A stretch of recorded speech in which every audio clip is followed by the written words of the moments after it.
Oh, back. there, Dan's back. Yeah, you fucking. And we're back. We're live. Welcome to another fantastic episode of Anarchy Among Friends Roundtable discussion.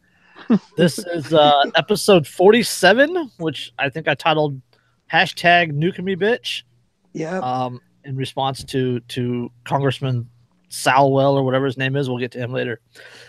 But before we do, let me remind you that we are covered by the gov't no government license, which allows for the reuse and distribution of this podcast by anyone and everyone except by governments and the bludgies thereof. You can learn more about that at bipcot.org. That is bipcot.org. We have a man down tonight. Andrew's sick. He's in bed crying about it. So what a bitch. It's okay. We got the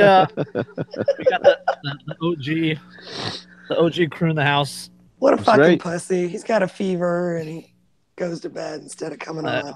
Hey, I got a hangnail and I made it through a show. I mean, he's such a Put some chicken soup in your foreskin and you'll be all right.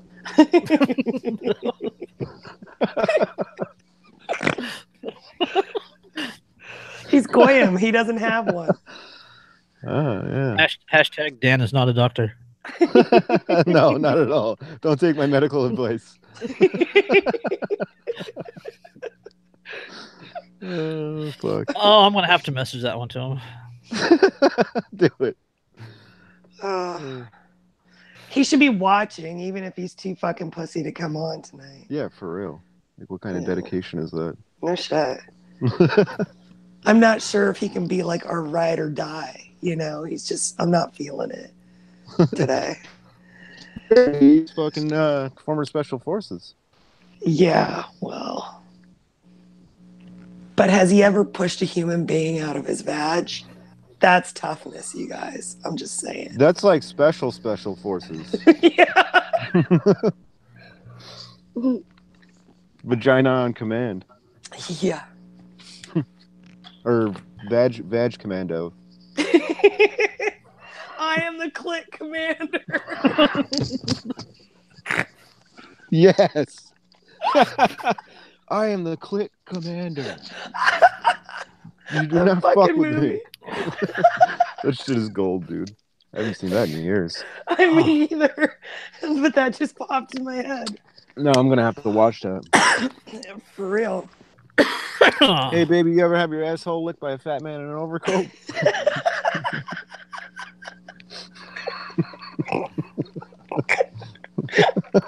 All right, we got Derica snorting and things coming out of her nose. We're winning. I was waiting to take a drink, fortunately. And we're off to the races. Yeah.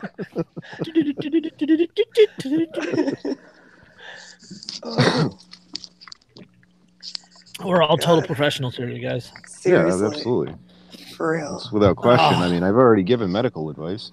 The FCC won't let me be and let me be me. So let me see. Fucking FCC bastards. Yeah. Oh, bunch of prick cocksuckers. All of them. Trying to limit my freedom. That's right. Fuck out of here. They don't care about your freedom. They're trying to groom what other people consume.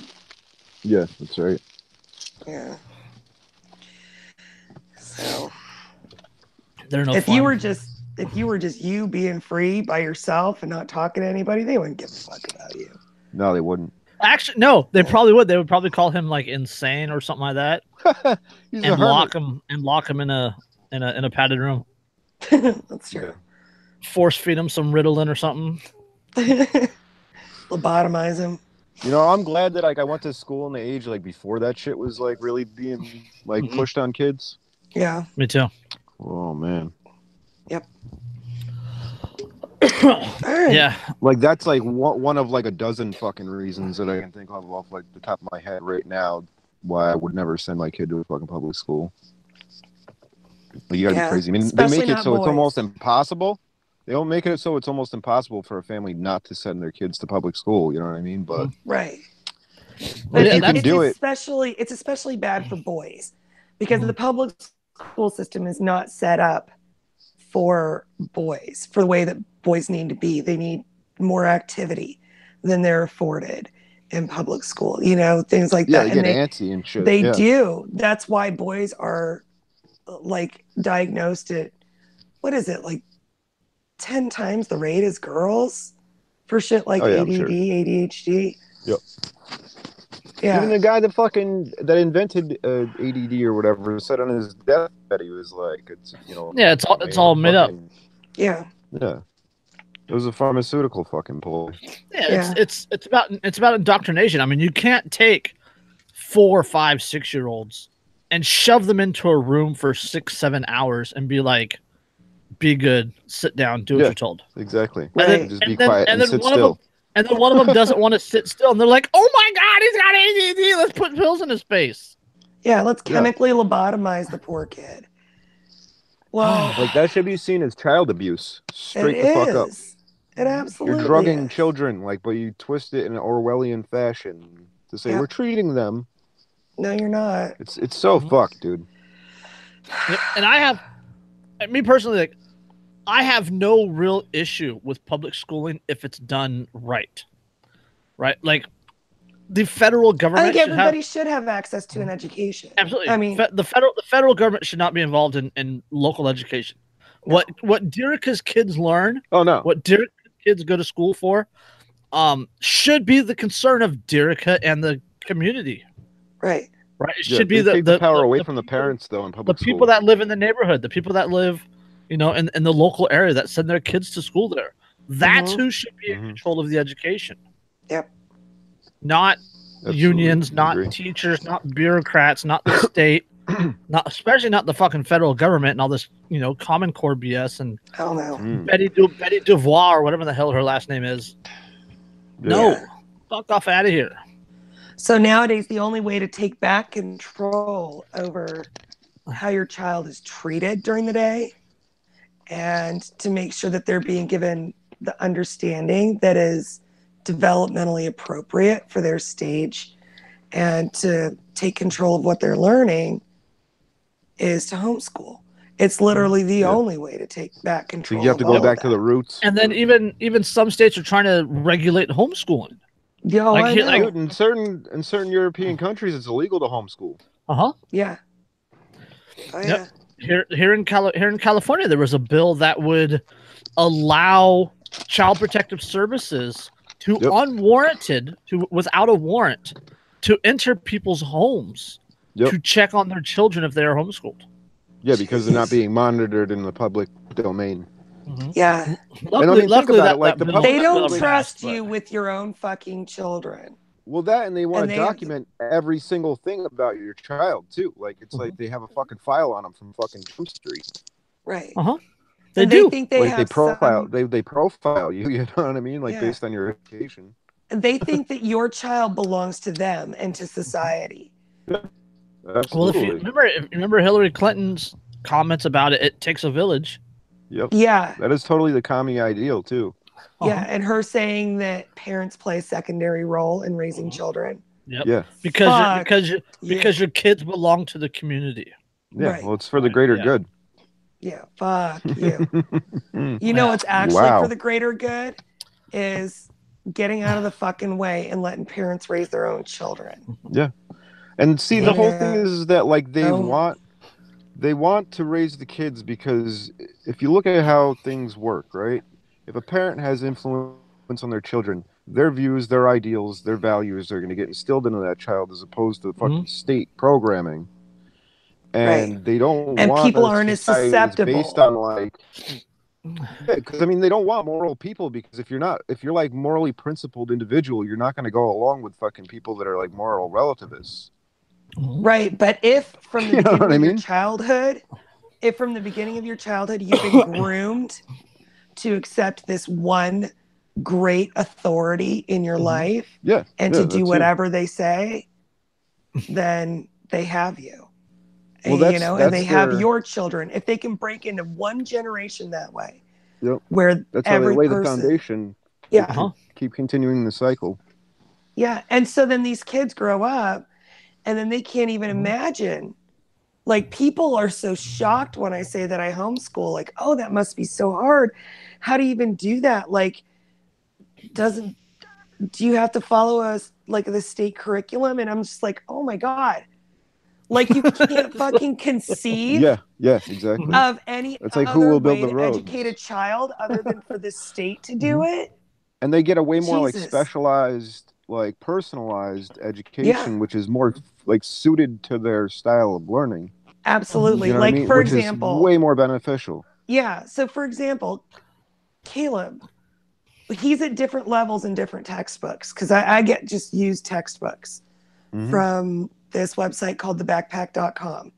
And I get textbooks with publishing dates in the 80s and 90s on purpose. And they're cheap. Absolutely. They're cheap. Yeah. I got like all of his books for this year for like $55. And that included shipping. But so he's in like, his reading level is like, I would say 8th or 9th grade. Technically he's in 5th grade, but he's still finishing his 4th grade math book because he was struggling with long division. So we stopped forward motion in math and we focused right there. Yep. And we worked on it and we worked on it and we worked on it. And he's got it down, you know, in a way that you don't in public school because you gloss over it and you just get by the skin of your teeth. And otherwise the rest of the class is moving on without you. Well, not only that, but like in public schooling, they'll do like an hour on it. Yeah. And then give you 4 days of homework. Right. Yep. Yeah. And not only and that and like if you are having trouble with it, like it's one of those things like, oh well, can I stay after class and like, you know, you can like, you know, work with me on it, or like stay after school and I can work, and like to a certain degree you almost feel a level of guilt because you're not getting it like the other kids. Right. You know what I mean?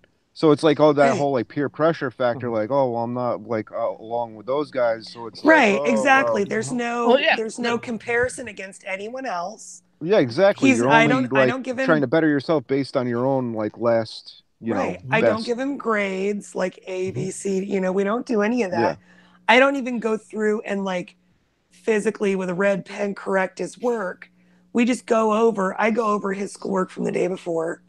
And if there's something that looks like, you know, that he didn't get right or something that I could see he had something wrong with the process, we'll sit down and talk about it before he starts the next day's work, you know, and he's got me right there. So he comes across something, Mom, I don't understand this. Can you help me? So I walk over and I sit down with him and we talk about it. And I come at it from every way I can think of until he gets it. So it's highly individualized. Highly. But I don't feel any need to compare him to what kids his age are working on in public school, because I know that they're fucking glossing over everything. Public school, all they do is exposure. I'm going to expose you to this. And then, you know, you have to perform to this standard and then we're moving on. The teacher doesn't have time to sit down with each kid and talk with them and make sure that kid really gets it, that kid has had their epiphany with that subject. So I get to do that all day, every day with my kids. And my kids are not going to be those incoming college freshmen that have to go through remedial fucking classes. Right. Because they will have the basics down so solidly that they will never fucking lose them. So, one of my proudest dad moments. First day of college, my daughter messages me, you know, HAA, happy, you know, ha ha ha ha ha ha. The college has a safe space. Yep. So I was gonna say, like, as a parent, like, think about that impact that you're having on your child, like, and they're gonna down the line have children of their own, and because of the fact that you went through that process with them and had patience with them to show them, you know, the right way to do things. And, you know, all that stuff that, like, they're when they get older, they're going to look back at all that and they're going to be like, oh, I learned so much from her, you know, being that way with me, that I have a basis to work off of, that I can be that way with my children. Yeah. And, you know what I mean? And that's like, that's fucking generational. Like, that kind of power is like, they want to rob parents of that power. Right. They do. Because, I know. And like, they want to be the ones. Yeah. And I definitely think that my kids when they grow up and have kids of their own, it would feel weird to them to send their children to, state indoctrination day camp. You know what I'm saying? You grow a cycle effectively. Right. And we, all three of us are the children of indoctrinated people. Yeah. Right. So we went to public school. We broke the cycle that we were exposed to. Right. And we created a new cycle with our kids that we hope our kids carry forth. Right. That's and not that to right say that there my is parents fucking... did poorly. They did the best they could. It's just not something that everybody thinks of. It, doesn't occur. What you guys did is like self-empowerment. That's anarchism right there. Is that you took it upon yourself to self-govern and be like, okay, I'm going to make the choice. I brought these children into this world. They are my responsibility, not anybody else's. Exactly. Yeah. And that right there is like one of the main solutions I feel to creating a better society, is that we have to take it upon ourselves to, the children are key, because that's what the state wants, is the children. Oh yeah. Like big time. And if you can break that cycle, that's like, that's one of the, like, you're putting a huge crack in the fucking foundation. Yeah, and I'm not saying my kids never went to public school, because they really wanted to at one point in time, but it never fucking worked out. Luckily they already were too like independently minded to fall into, the fucking herd mentality, and it just didn't work.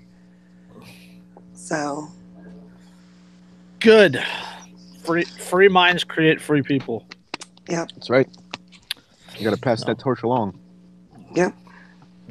But I mean, I had to give them a chance to try. They wanted to go to public school. They thought it was going to be so great. I mean, it's part of being a parent is letting go and letting your kids make some of their own choices and learn from them. So, well, yeah, you can't deny your kids the experience, right, of what they want. If my kids also did public school. My kids did a private Christian school. And then they did public school, and now they are homeschooled. And they hated public school. Yep. The teachers, the way things worked, it didn't jive with them at all. Right.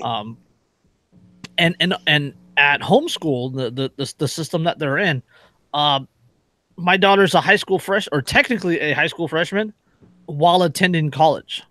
Right. So I mean, she's getting college level education for high school credits. She's freaking brilliant. She's twice as smart as I'll ever be.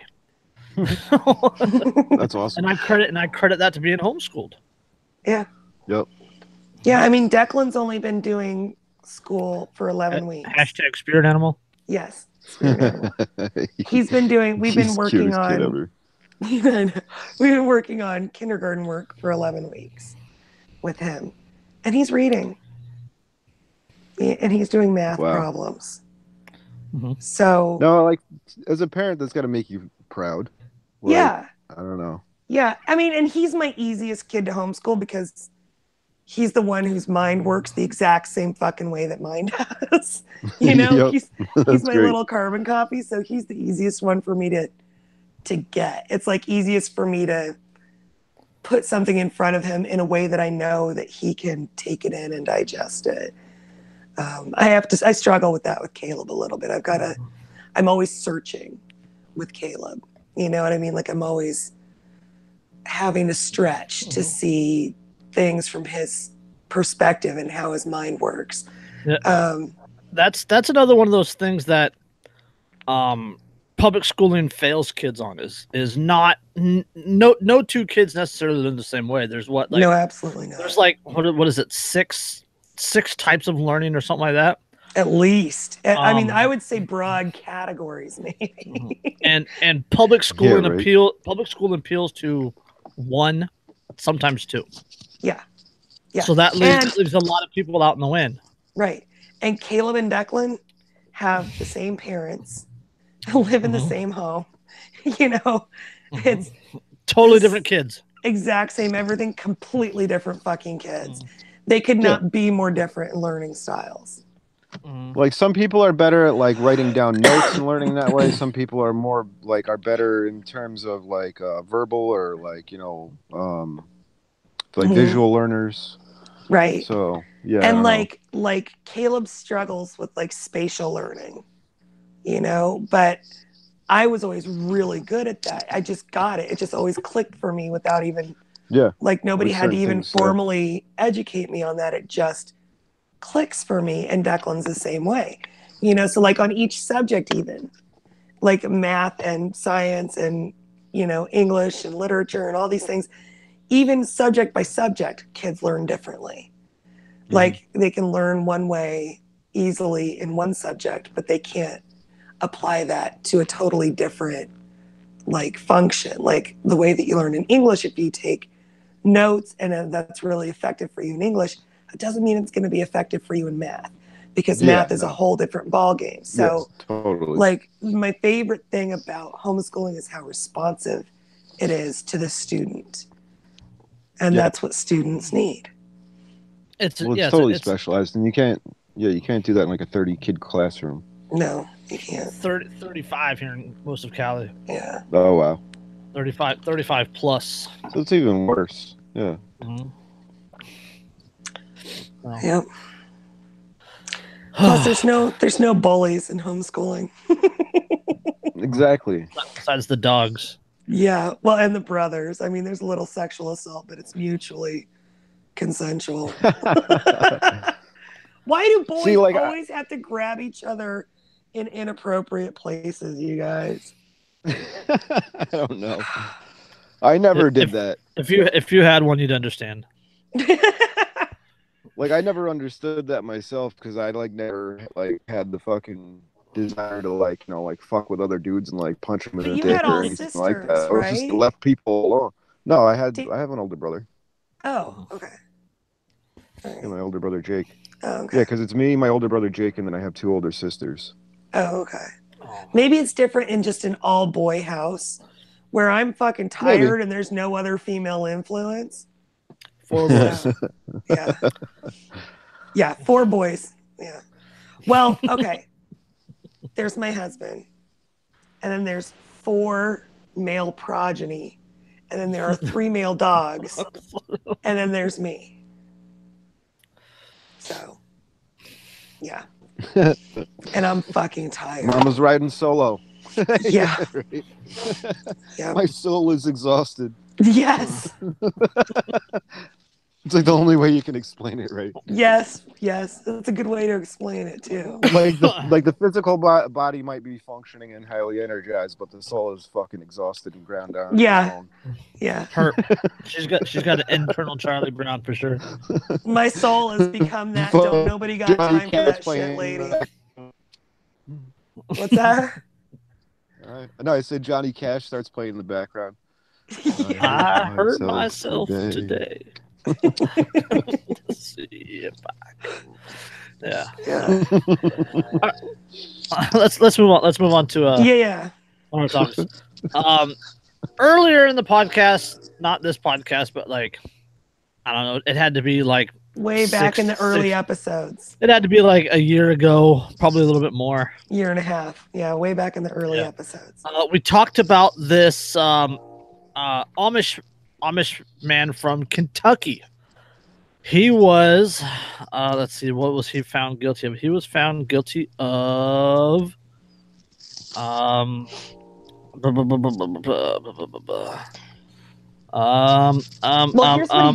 here's what he did. He gathered and processed herbs, and he created salves and ointments and things like that out of the medicines, like, just like salt of the earth, old school like remedies out of herbs and other things from his farm. And FDA didn't fucking like that. Yeah, June 2017, he was found guilty of obstructing the federal agency and selling herbal health products that were not labeled as required by federal law. Right. Because he mislabeled. Not mislabeled. Yeah, but he labeled what they were. He labeled what they were. The FDA wanted them labeled something different. Yeah, but the Well, FDA the won't first- even like fucking recognize or like Mhm. like they won't approve any of these herbal remedies that have Yeah, been and they around for wanted thousands him. of years anyway. Right. Well, but the first label on his thing was like it was like cancer salve or whatever, something like that, or healing. Operated a Some- business in Bath County that Yeah. made produce or products that be used on skin disorders, sinus infections, and more. Right. Mhm. An Amish man. Yeah. Yeah. Missouri federal court barred him from distributing his products until he met certain conditions, including letting the U.S. Food and Drug Administration inspect his business. But when two agents tried to inspect the plant in November 2013, him and others blocked them and made them leave the property. Federal prosecutors said in a sentencing memorandum that Girod knowingly and intentionally sold mislabeled products to consumers and did not tell them of the injunction. Yeah.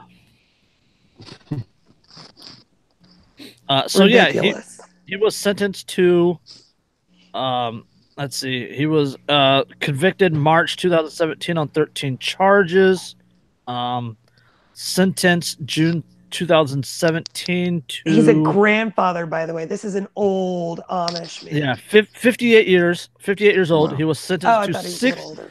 he was sentenced to 6 years in June 2017, scheduled for release April 2022. Yeah.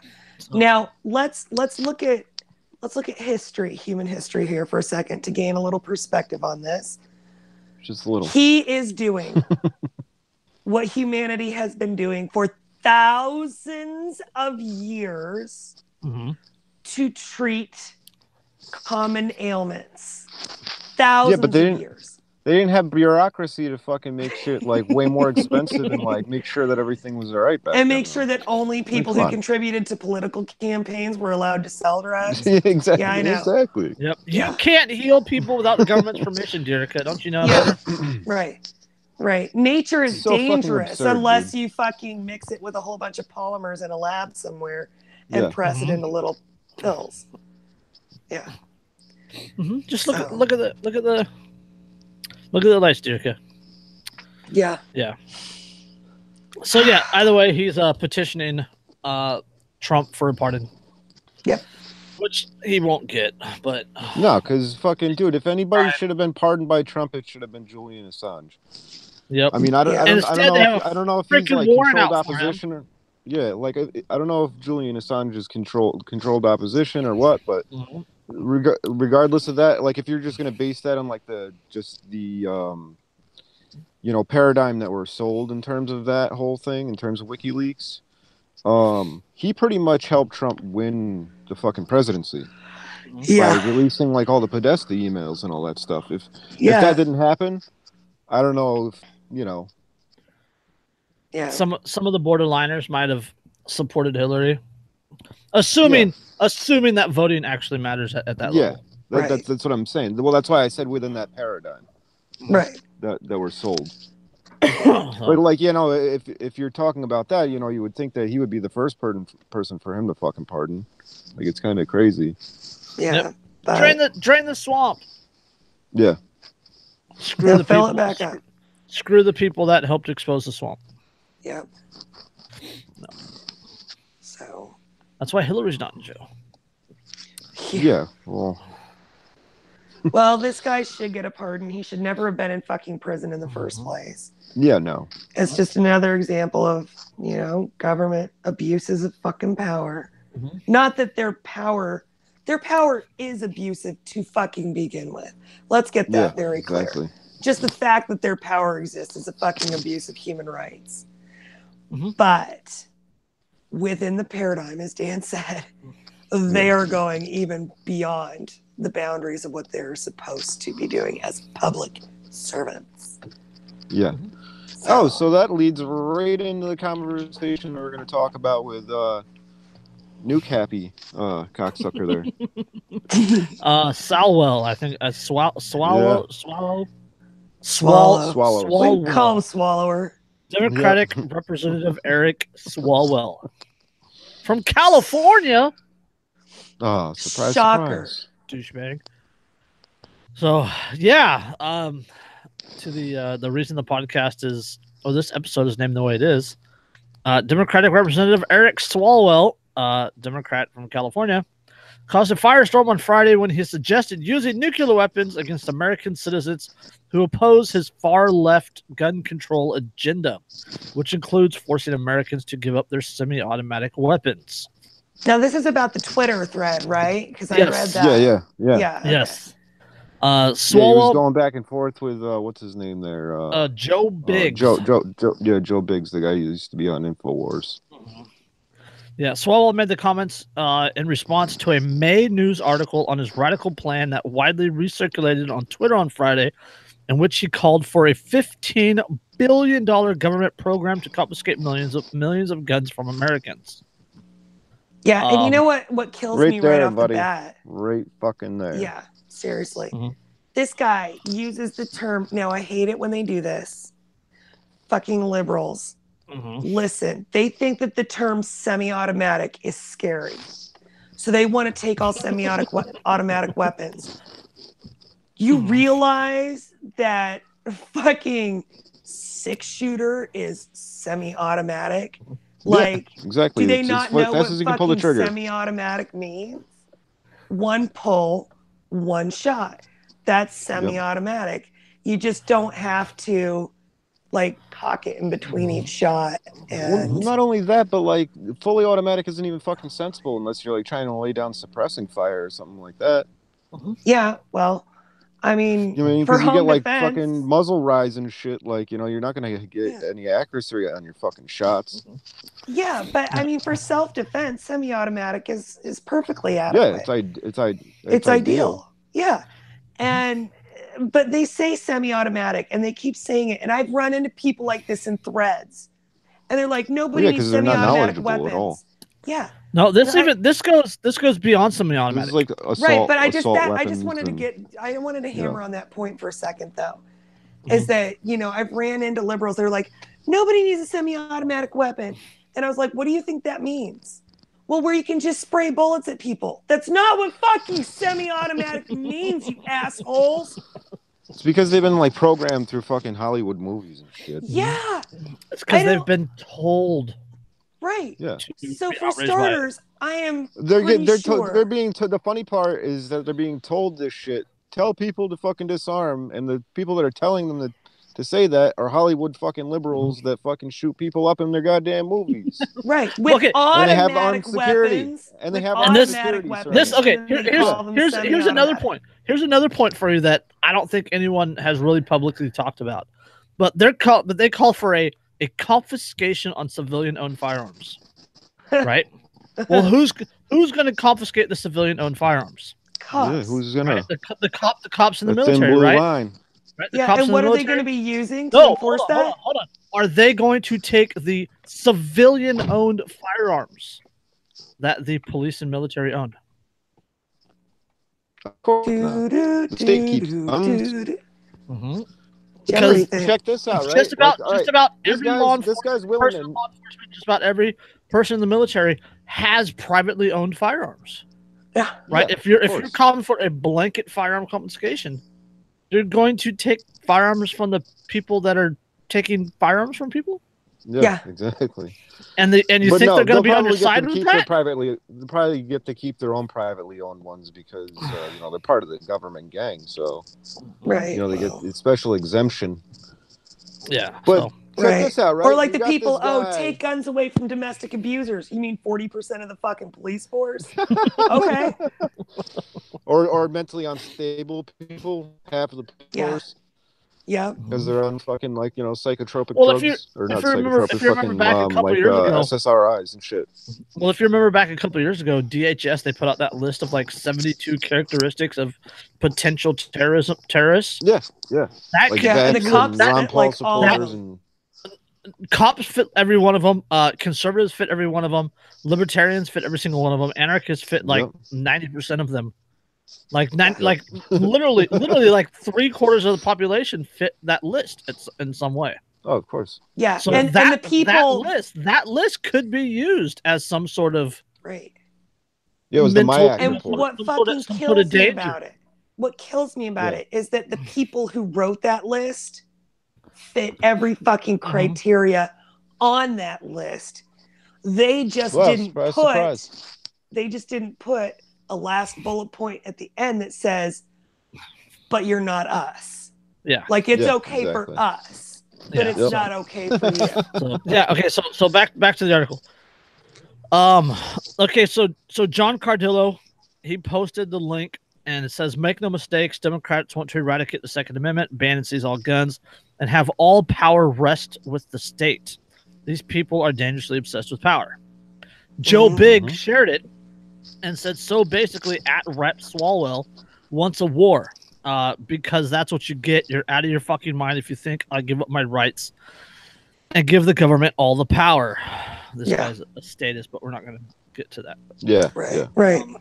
So Swalwell responded to the tweet by writing, and I quote, "And it would be a short war, my friend. The government has nukes, too many of them, but they're legit. I'm sure if we talked, we could find common ground to protect our families and communities." So not only does he not know what a fucking semi-automatic weapon is, but he doesn't fucking know what a nuke is either. Yep. So Like, and then Right, there's but check this out. Check this out, right? This guy that's asking people, oh, well, we can come to some kind of common ground and we can, have everybody disarm and everything can be peaceful. But we'll nuke you if you fucking don't go along with it. So what the fuck are they going to do after everybody's disarmed and they can't defend themselves if they decide to fucking nuke people or they decide to send people to fucking gulags or, whatever. It's like if they're that psycho to fucking nuke people, like what the fuck do you think they're going to do after you disarm them? You think they're going to be nice to you?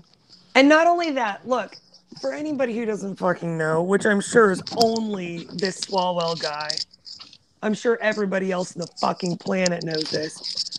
You don't just nuke one person who's giving you a hard fucking time. Like, look, Swalwell, you want to come and confiscate my guns in King George, Virginia, and you're going to nuke me because I'm not complying? Guess what, motherfucker? You're going to kill a lot of people. You just nuked yourself, too, because I live within the fucking fallout radius of Washington, D.C. So fuck you.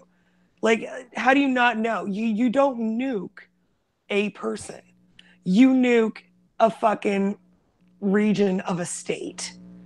You know what I mean? Like, you nuke a city and surrounding areas. You don't nuke one person. So, like, why? How? This article is fantastic. I'm glad I found this article to use, but it goes on. There's this. I mean, this was on what, like Thursday or something like that, right? Or Friday morning that all this went down. Something like that. Yeah. Swalwell later confirmed in a tweet to the NRA's Dana Loesch that he wants to confiscate all semi-automatic weapons. Dana shared the article and said, "High-ranking Democrat Eric Swalwell calls for confiscation of semi-automatic rifles using $15 billion of taxpayer funds to do it, and proposed criminally prosecuting those who don't participate." He retweeted and commented, "She's not lying. We should ban semi-automatic weapons by buying them back or restricting them to ranges and clubs. Hashtag enough is enough." So Dana replies, "Would you limit the ban and confiscation to semi-automatic rifles, or would you extend the ban to semi-auto handguns also, seeing as they're illegally used more times or many more times often, such as homicide?" Right. And he did not respond to that. Maybe he finally fucking looked up what semi-automatic means. He did not look up what semi-automatic means. Yeah, I know that was wishful thinking, but I was saying maybe that's why he's been quiet for the last, all weekend, because he was fucking actually looking into how far he crammed his foot down his throat. Like, his foot is coming out of his own asshole at this point. So he's choking on some heel for sure. Yeah. He's like these ignorant fucks.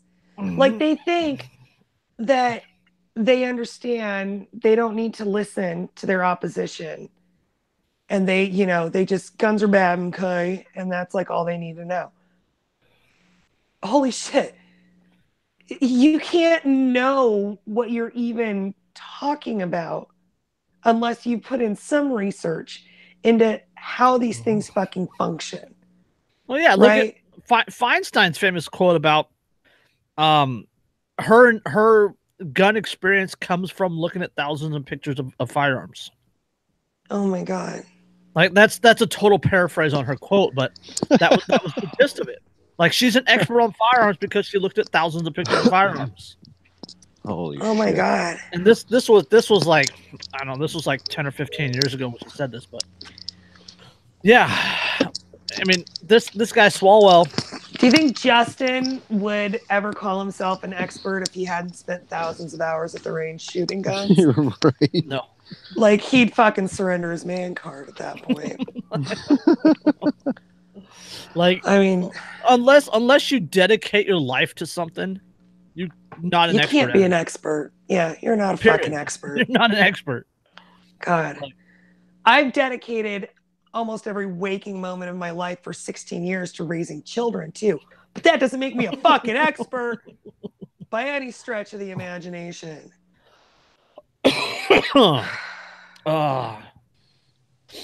Yeah. And just nuke me, bitch. I dare you. Seriously. Yeah. I hashtag nuke fucking me, dare you. Yeah. Nuke me, bitch. I created a meme the other day with it, with the Molon Lab flag with nuke me, bitch, instead of Molon Lab. Nice. Is that in the chat? And it took off. Yeah. Oh, cool. Yeah. You gotta send me that. Yeah, I didn't see it for some reason. It's on IG. I made it my cover photo. It's on Wolf. It's Wolf's cover photo also. How the fuck did I miss that? It's everywhere. It's everywhere. Right. And our buddies over at the Enemy of the State Dank Pod Stash, Nick Irwin and David Ballantine, they made shirts. Nice. So they made shirts with that, and like one has an AK, and then there's another AR-15, another one with an M4. Like I want to call this Swalwell guy Duke Nukem, but he's nowhere near fucking cool enough. Yeah, no, not at all. You know what I mean? He's like the Billy Madison of firearms. For real. Like he's like the O'Doyles of Barney Fife. Doyle's rule. Yeah. He's that's exactly what he's Barney Fife. He's Barney Fife. He has one bullet in the gun, and it's emotional manipulation. Yeah. That's it. He's a one-trick pony. He has emotional manipulation. That's it. He needs to read my book. But see, these which, are the by the way, I've made some progress on. He needs to read Ben Stone's book. People want government, and then it's like, okay, you created government, but you see the kind of people that get in there. Yeah, and we've had this discussion before. If you create a position of power that is so attractive to people who crave power, you're going to get those people. Those are the only ones who are going to make it there. The people who are willing to step on anyone, use anyone, lie about anything, steal anything, kill anybody to get that power. Yeah, it's a power trip. It's an ego trip. It's narcissism. Yep. Just that's exactly what it is. I mean, like, you know, they say power corrupts, and absolute power corrupts absolutely.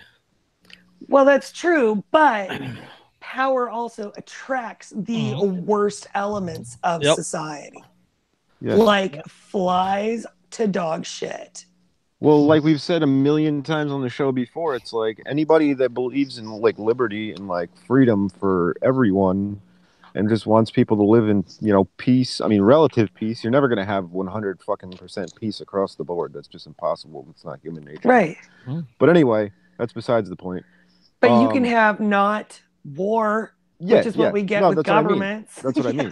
But like at the same time, it's like somebody that believes in fucking freedom and like, the whole ideals that, essentially the country was founded upon. They're not going to seek that fucking position because it's like those are the people that want to leave you alone. Right. And Right. if it's like someone antithetical to that whole ideal. It is. and if someone did seek out that position, they wouldn't go anywhere. No. Yeah, exactly. Ron Paul, perfect example. Yeah, like we were Dr. talking Nell. about last time. How many of his promises did he actually get past? Nope. Not a fucking Not a fucking one thing. of them. Yeah. Nope. Nope. Audit the Fed. Well, no, it never happened. Yeah. But the Pentagon got audited, and they, for the first time, and they failed. Yeah, what is it between like HUD and DOD? I think it's like $23 trillion they're missing. Oh, God. It's something insane. That's just between two bureaucratic Well, I don't think institutions that are unelected trillion. officials. Think No, it's totally billion. no, it's trillion. A trillion, yeah. 23 trillion. Catherine Austin Fitz did she researched it. If you want to look it up, it's Okay. her talking about it all over YouTube. But Yeah. she, Well, I don't think was like I don't think economic. 17 years of war helped. Yeah, no. Well, I mean, it all goes into a black hole, and then it gets refunneled into like black ops and fucking terrorist proxy groups for us to overthrow This is the fucking war governments. that never ends. Yeah, exactly. Yes, it goes on and on. Well, what happened in 1984? You know what I mean? It was like the whole society was based on like a police state at home and it like eternal, never-ending fucking war that abroad. now. Some people started fighting it, not knowing what it was. I used that the other day. because. I used that the other day with the military-industrial complex. No, I used the wheels on the bus. Right. Wheels on the military-industrial complex go round and round, round and round, round, and round, all through the genocides. Right. Oh man. Yeah, because the Senate turned down a bill that would have stopped U.S. arms U.S. arms being sold to Bahrain, and Bahrain is one of the Bahrain is one of the major one of the countries that is bombing the shit out of Yemen, causing the Yemen genocide. Yeah, but Bahrain is also Don't hear a thing about headquarters for the U.S. Fifth Fleet. Mm-hmm. And the U.S. has an enormous military presence in Bahrain. Mm-hmm. That's like one of the major staging grounds for everything in the Middle East. No, what is that? Like the Straits of Hormuz or whatever the fuck it is? Yeah. Between Saudi Arabia and Iran? Uh-huh. Yeah, and well, Bahrain is an island off the coast of Saudi Arabia. Yeah. Yeah, I had a friend, she lived in Bahrain, and I was asking her, I was like, is it like the same shit where you guys got to wear like Saudi Arabia to Bahrain? Yeah, I was like, you guys got to wear like garbage bags, like the chicks in like fucking, No, Saudi Arabia? it's like the Las Vegas of the Middle East. Yeah, I was like, that's so crazy. Yeah, I guess they have like a lot of the yeah, I was just gonna say dude, that. So these it's like a lot of drugs Saudi and like princes, strip clubs. Yeah, exactly. This is so funny. They think that Allah can't see them outside the boundaries of the kingdom. Of Saudi Arabia. So they take pallets, ridiculous. Not briefcases, not suitcases. They take wooden pallets of cash across the bridge to Bahrain, and they're there to wreck pussy and stuff dollar bills down strippers' G-strings. And they go fucking hog wild. They get drunk and they fucking go nuts in Bahrain. Yeah. That's fucking wild. But I guess there's a lot of like human rights violations in Bahrain too, like a lot of like prison tortures and like all kinds of shit. Mm-hmm. Yeah, there's all kinds of fucked up things going on everywhere. If they're one of our allies, I'm sure they're fucking guilty of human rights violations. Well, it's it's kind of comes with the territory. Let's make this clear, though. Every government on the planet is guilty of human rights violations. Of course. True. Yeah, it's not just the US. Hashtag Chicago Black Site. The U.S. is just the one that we happen to know the most about because that's where we fucking live. Yeah. So we focus on it. But we are not saying that there is a better place on this planet.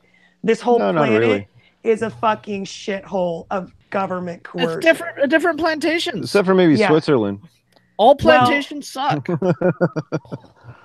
But so I mean, we're not saying the U.S. is worse than the rest of the world. We're not saying it's better than the rest of the world. We're just saying these are the many faces that government manifests. Look at the globe, and you can see all the different faces that this bullshit We're not manifests. anti-U.S. We're not No. anti-United States government. We're anti-all coercive government.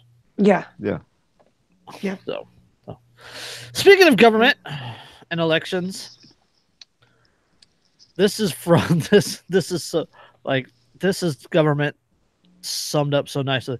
He ran for judge, lost, changed parties, took an Irish name, won a Cook County race. I gotta fucking remember that next time, dude. God. They'll be like, aren't you the guy from Game of Thrones? And I'll be like, no, that's the wrong Hoder. But you have to vote. Vote your conscience. Yeah. These people voted their conscience. No, nobody fucking look. You don't actually know these motherfuckers. Yeah. Okay. But he's got that magical letter behind his last name on the ballot. Yeah. My party, right or wrong. Yeah. So besides voting, I guess Swalwell's gonna have to change his name to O Swalwell if he ever fucking runs for president. Mick Swalwell. Oh no, wait, Mick Swalwell. That's Scottish. No, that's Mac Swalwell. I think Mick Swalwell is Irish. Mick is Irish. Mac is Scottish. That's right. No, he's got to throw like Black Eagle Swalwell Garcia or something like that on it. That way he gets everybody's vote.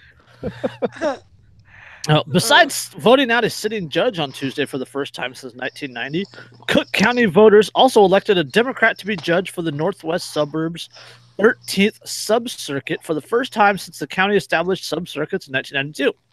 The new judge, Shannon P. OMalley. The name might not sound familiar because Judge OMalley was going by his old name, Philip Spiwak, S-P-I-W-A-K. Oh my God. And listen to this, you guys. Okay, in Ireland, Shannon is a gender neutral name. Yeah. It could be a boy, it could be a girl. It actually brings that up. Yeah. Oh, okay. Yeah, so people just see the sign that says Shannon and think it's a woman running. Yeah. The name might not be familiar because Judge OMalley was going by his old name, Philip Spiwak, S-P-I-W-A-K, when he unsuccessfully ran as a Republican for a judicial seat in Will County in 2010. Irish-sounding names have long given Cook County judicial candidates an electoral edge. It also might not have hurt that O'Malley's first name is gender neutral in a year when Democratic women won elections up and down the ballot. Yeah, O'Malley, a Hoffman Estates lawyer who changed his name in 2012, didn't respond to messages left at his office about the name change. He won by nearly 2,300 votes over Republican Daniel Fitzgerald, despite failing to get the recommendations of bar associates after declining to submit information about his qualifications. Oh my God. So this guy literally won based on his name and the letter behind his name. Jesus. After changing his name and the letter behind it. After refusing to submit evidence about his qualifications and without the approval of the fucking local bar association. God bless America. God bless Democrats. Well, yeah, shit. That too. Well, that's the thing that boggles my mind is how any of them win when they've been so off the fucking rails, and it's just like they've gone full-blown socialism. Because they don't give a fuck about any of it. Is the American populace that fucking dumb? Yes. Yeah. Okay. In 2010, in 2010, Albert Klump did a study that found judicial candidates with Irish and female-sounding names in Cook County had an advantage, particularly in primaries or retention votes. But Klump said it's more likely that O'Malley won not because of switching names, but because he switched parties. Quote, I found that 90% of the vote in these November partisan races for judgeship is determined purely by party identification. Yep. No, it's because of both. Because you know what? The fucking Democrats are not going to elect some dude named Philip that used to be a Republican. Okay? But some person whose sign says Shannon and it's a Democratic sign, they're all fucking over that. Can you imagine how they felt identity when they found politics out that the person that they elected was a fucking dude? Dude probably played their identity politics game against them. Wait until people start seeing this article and they're like, oh my God, he was a Republican. Oh my God. Oh, I They're wish I going to could be see crying foul and Yeah, right. he abused the system and the process. You know what? If your process can be abused like that, your process is shit. Yep. Yeah. Okay? Your process doesn't deserve to exist. It's shit. Well, somebody was pointing out there was like 21 different things that they listed. I mean, obviously there's more, but I mean, like, for all the things that you have to show ID for, that are like way more, like, like nothing in comparison to, like, if your vote actually mattered, you know what I mean? Right. Like, you would think that you would have to show an ID for it. State of California, I cannot buy dry erase markers, highlighters, or Sharpies through the mail. Right? Yeah. You That's can't what I'm saying. see And I if have you to look show, under. and I have to show ID for them if I buy them in the store. Yeah, and if you look under a certain age, you It's can't so see a rated crazy. R movie without showing ID. Yeah. You know? So Get a fishing license, any of that shit. but you can totally pick who's going to rule everybody Yeah, without an ID. By the sound of their name in the letter. Not that it's any more legitimate if you had to show an ID, but I mean, it's like, at least, some logical consistency. Come on now. Right? Yeah. Well, it's not, none of it's logical, but at least like systemic consistency would be nice, like consistency in your fucking paradigm. Hey, if you don't vote with the party, Derek, we're gonna drop a nuke on you. Yeah, fucking nuke me, bitch. That's just the solution for everything now. It is. It's just gonna fucking nuke me. You brought your fucking peanut butter and jelly sandwich to school in a brown paper bag, you racist. We're gonna nuke you. You know what? Did you ever read that article? No. Yeah, it was like in Seattle or something. They said that like brown paper bags were racist. Oh yeah, peanut butter and jelly sandwiches are racist too. There's a new one that's been upped. Like as bad as that one. I'm sure. There's been upped. A town in England has set regulations, or a school in England has set regulations that kids can't wear expensive coats to school because it's poverty shaming. Yeah, right. Of course. Like, sorry, kids, you can't be warm because the other kids can't afford a $400 coat. Well, then there are those assholes in England saying it's not fair to read to your children from a young age because that increases the fucking educational disparity between them and children whose parents don't read to them. So let me ask you guys this question really quick, right? Now, isn't this like a prime fucking example of like handicapping society, a certain aspect of society? Oh, like, dude, in Harrison Bergeron, how they were like screams Harrison Bergeron by Kurt Vonnegut Jr. to me. Yeah. And like they handicap people that were like, excelled at certain things because it wasn't fair to the people that fucking couldn't do it. How about Ritalin and ADHD drugs? Yeah. Hey, and if anybody out there is a big like fantasy fan, the Sword of Truth series by Terry Goodkind is fucking amazing. And I think the sixth, you haven't heard of it? No. Holy shit, Dan. What is it called? I will send you. It's called the Sword of Truth series. The first. Okay, write it down. Do you have something to write this down with? Yeah, my phone. Okay. Well, you need to. Okay, so you need to look up Terry Goodkind. I'll drop a link in the Telegram chat. And the first book is do that. The first book is Wizard's First Rule. But the book in his series that is amazing on this topic is called Faith of the Fallen, and it is my favorite book of all time because it deconstructs fucking socialism and communism all the way down to the bullshit fucking rationale that it sits on, and it tears it apart. And I love that fucking book. Awesome. It's a great dissection of exactly what's wrong with communism. So everything? Yeah, everything. But it's an epic series. It's not like you can read the books out of order. You have to read them in order. Because there's, it's all one long story. Like each book picks up the day after the previous book. What's that? When was it written? He just finished the final book of the series like 2 years ago, I think. Oh, okay, so it's recent. Yeah, but it's like there's like 15 or 16 books in the series, and they're huge books. Huge, but they are so fucking good. now he just he breaks it down like it's like a nonfiction. No, it's fiction. It is Oh, it way is. Okay. fiction. Okay. Yeah, it's this So what is amazing kind of like story. fantasy? Yeah, Or fantasy. oh, cool, awesome. Yeah. Yeah, I'm big into stuff like that. Yeah. So what this he is a kind great... of it's like a allegory for socialism or communism kind of thing. Well, yeah, I mean, like the characters at that point in the story, they're encountering this other government that is very, very communistic, and it does all the same shit where like everything is decided by committee based on how fair it is, and their entire economy is collapsing because of it.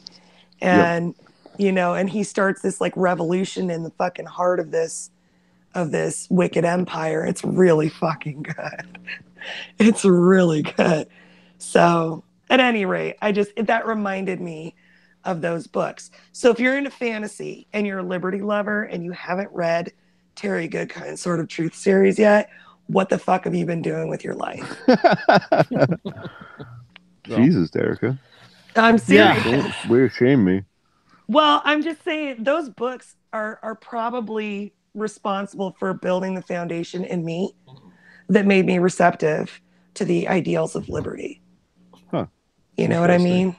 Yep. So I think you'd love them, Dan. You would love them. I'm sure. I love like fantasy and stuff like that. Like that's woven into the plot. Check this out. I have a great great quote by Ludwig van Mises.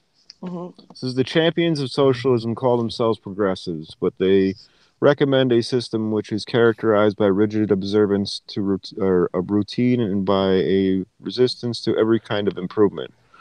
They call themselves liberals, but they are intent upon abolishing liberty. They call themselves Democrats, but they yearn for dictatorship.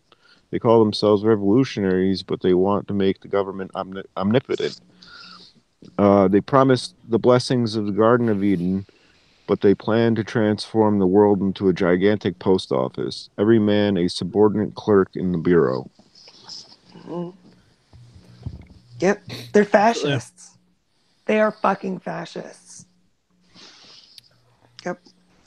Well, it's the complete opposite of liberty. It's like it's the ultimate like centralization of everything on steroids with no other options. Yep, and to me, that's essentially that's what fascism is to me. It's the total limiting of choice. Yep. And that's really when people ask me what does liberty mean to you, it's the right for me to choose. Mm-hmm. And the more choices I have, the more freedom there is. Liberty is free will. Decentralization, and with decentralization, there's going to be way more solutions across the board to problems that we face than one size fits all that we're trying right now with centralized government. Yep. Exactly. And you know what? Fucking deciding anything by committee has never gotten it decided people just argue quickly or well.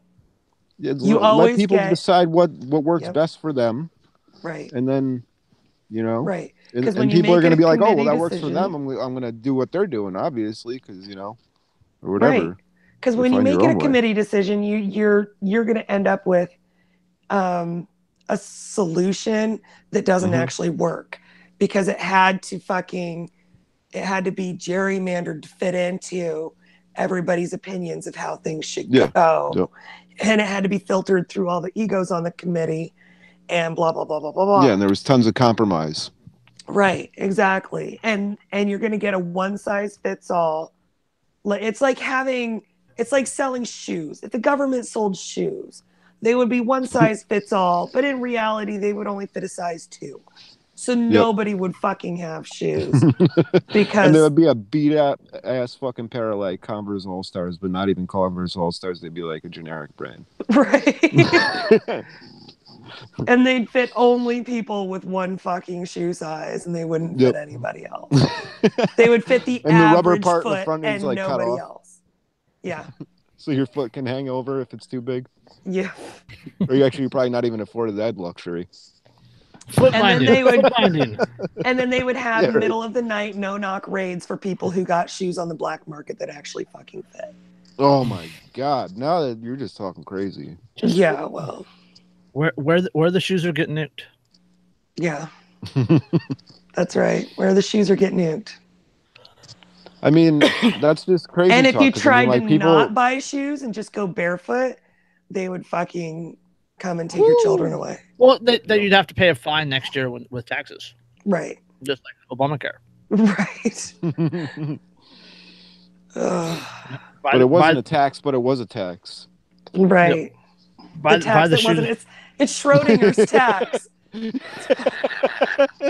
Yes, that's exactly what it was, dude. It's Schrodinger's tax. Like, I love that. Like, they said it wasn't a tax, and then like the Supreme Court ruled that it was a tax so that they could pass it. Yeah. I was like, well, wait, what?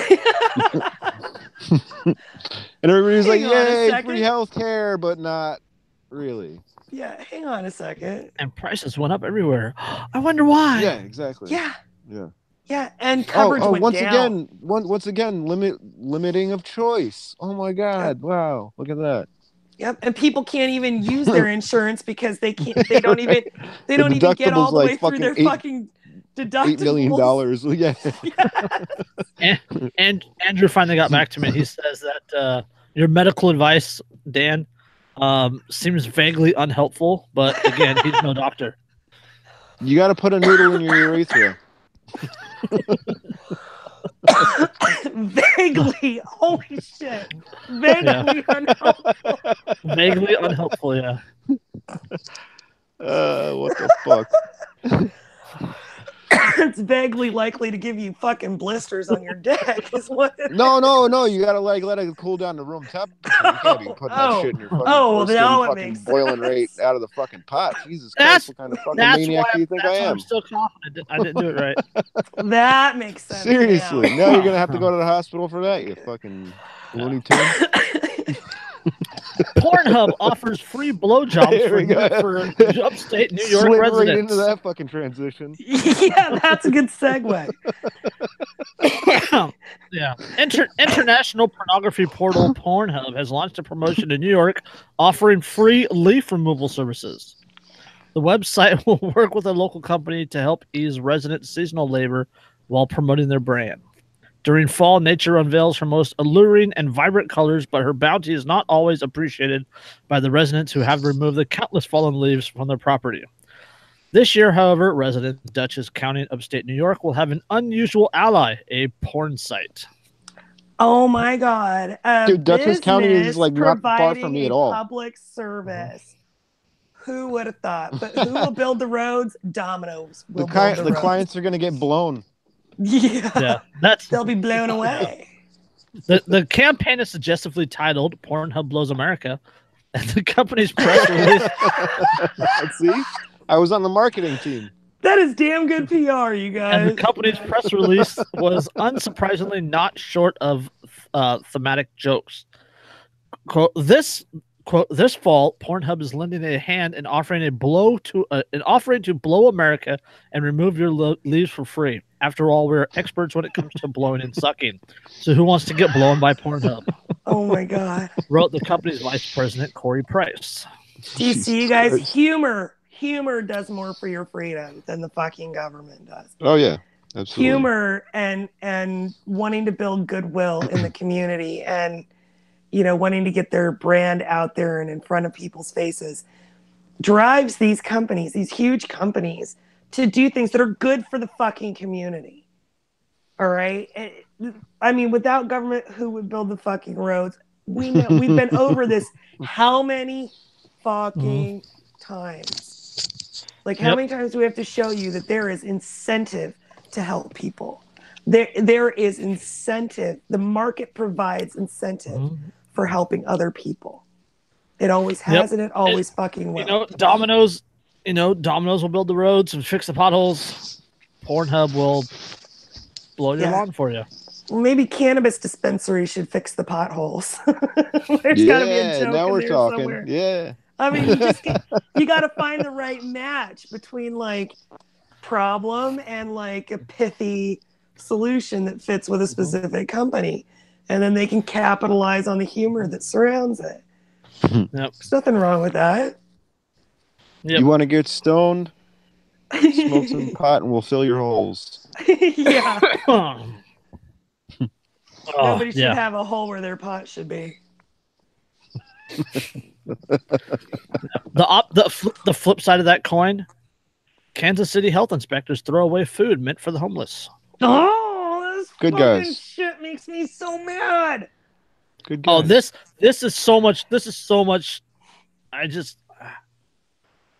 Kansas City, Missouri. The Kansas City Health Department dumped food that was prepared for the homeless Sunday evening. This is like a week ago. Ilias Davis Park, one of the 3 places where the health department stopped a group called Free Hot Soup. The group called KCTV5 News and said that health inspectors dumped out food such as bean soup and told them to leave the parks. Didn't they pour bleach on it? I was. Yeah. Oh, okay, all right. Wow. For the past 3 years, Jennifer McCarthy wanted to pay it forward. Quote, "We got sick of looking and seeing people on the streets that were hurting," she said. She volunteers with Free Hot Soup, an organization that brings food and clothing to Kansas City homeless community. Quote, "We have lots of hats and gloves because it's cold and they have no home. Some homeless depend on these meals. It lifts you up. It makes you feel like you can make it," proclaimed Paul Spicer, a Free Hot Soup recipient. McCarthy was shocked when police and health inspectors showed up at Ilias Davis Park, where the volunteers were serving a hot meal. Quote, "There were so many people waiting in line," voiced McCarthy. A health department official told KCTV5 the group was serving improperly prepared food without a permit. And you know what kills me about this story? Hang on one second. Fucking scumbags. If you saw the picture that came with this headline when I fucking saw it, the cops who were there enforcing this were fucking obese. And it was the most disgusting thing that they were throwing out food that was meant for homeless people with nothing. These obese, fucking privileged cops sitting on their high horses, throwing out food that other people desperately fucking need. Just doing their jobs. Yeah. Health department officials told KCTV that the group was serving improperly prepared food without a permit. They shut down the 3 locations where McCarthy and other volunteers were working. Quote, "They told us we could throw away the meals or they would do it." One volunteer took video of inspectors dumping food into plastic bags and said they poured bleach on it. The health department said that's normal practice to make sure no one eats the discarded food. So instead, you'll have them eating out of dumpsters and stuff, right? But if you're walking down the street with a quart container of leftovers from your own fucking refrigerator, you can give it to somebody who's homeless and there's no fucking problem.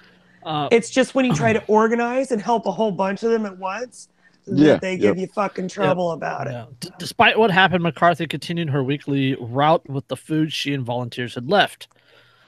Quote, "We've always had a mutual respect. We don't know what happened. We don't know why it happened. It's ridiculous. We never had an issue ever," said McCarthy. But the health department says that they have warned Free Hot Soup in the past about serving community meals. Quote, "Not preparing food carefully puts everyone at risk. The homeless in some cases have even more challenges. Their ability to fight off an infection may be even less," said the health department. Well, their ability to fight off they fucking care. starvation is even less. Like they even give a shit. Like, you know, if these people die of like an infection or something, like they're gonna it's gonna be a less of a burden on society in their eyes. Yeah, Monday, Free Hot Soup question. Yeah, Monday, Free Hot Soup question: what's the difference between what they do at a park and a birthday party or barbecue? The permit that is required is free for those types of organizations. So that's why they did it. They did not have a piece of paper. Permit. They did not generate have revenue. They did not have the government's permission to feed homeless people. Did they even cite what was incorrect about the way the food was fucking prepared? No, it's because because they did not have a permit. Yeah. It had nothing to do with the fact that the food was prepared right or not. That fucking pisses me off. It's not we found that this food was improperly prepared. What it is you failed to prove to us that it's properly prepared. And that's fucking as if presumption of guilt, proven innocent. Yeah, as if that matters to the people that are starving. Yeah, right. No. Yeah. They're like, dude, can I just get some soup? Like, yeah. Like, you know, like we're just gonna do a transaction here real quick. Yeah. Like I'll fucking Like, I'll I mean, eat not the even a crumbs that transaction, are but in like, your you know, pocket right now. The fact that they poured bleach on the food so nobody eats it proves that it is not about feeding the homeless. It is not about what they did. It's not about caring for It's anybody. not about caring. It's not about safety. It is about the government Control. permission. It's about control. About the all right, permit. so like what other job other than like, you know, government or, you know, being a cop or whatever, like do you go into the position and your incentive is to be the biggest fucking scumbag you can possibly be on the face of the earth to move up rank? Like and it's to like make it's so people's fucking lives insane, harder. dude. Yeah. Like what other job is there out there where your job is literally to fucking make people's lives harder? None. And, not that I can think of. One quick point. I just want to make this. What is the difference between this group, the groups here in California, the old 90-year-old man in Florida, and the group in Texas? What is the difference between them? The group in Texas is armed and they don't get fucked with. Yeah. Yeah, right. Yep. But according to Solwell, he would fucking nuke them for feeding the homeless. Yep. Because they have guns. Yep. Yeah. This fucking, you know what? The longer I live and the more that I look into it and the more that I think about it and the more these stories we go over, the more convinced I am that statism is a fucking mental disorder. Oh, it totally is. It really is a fucking mental disorder. Well, it's not only a mental disorder, but there's like different levels to the mental disorder, because then you have like people that are like uber fucking status that are like, you know, communists or whatever, and that's like well beyond like any relatively like, I guess you could say, quote unquote normal kind of statism. Right.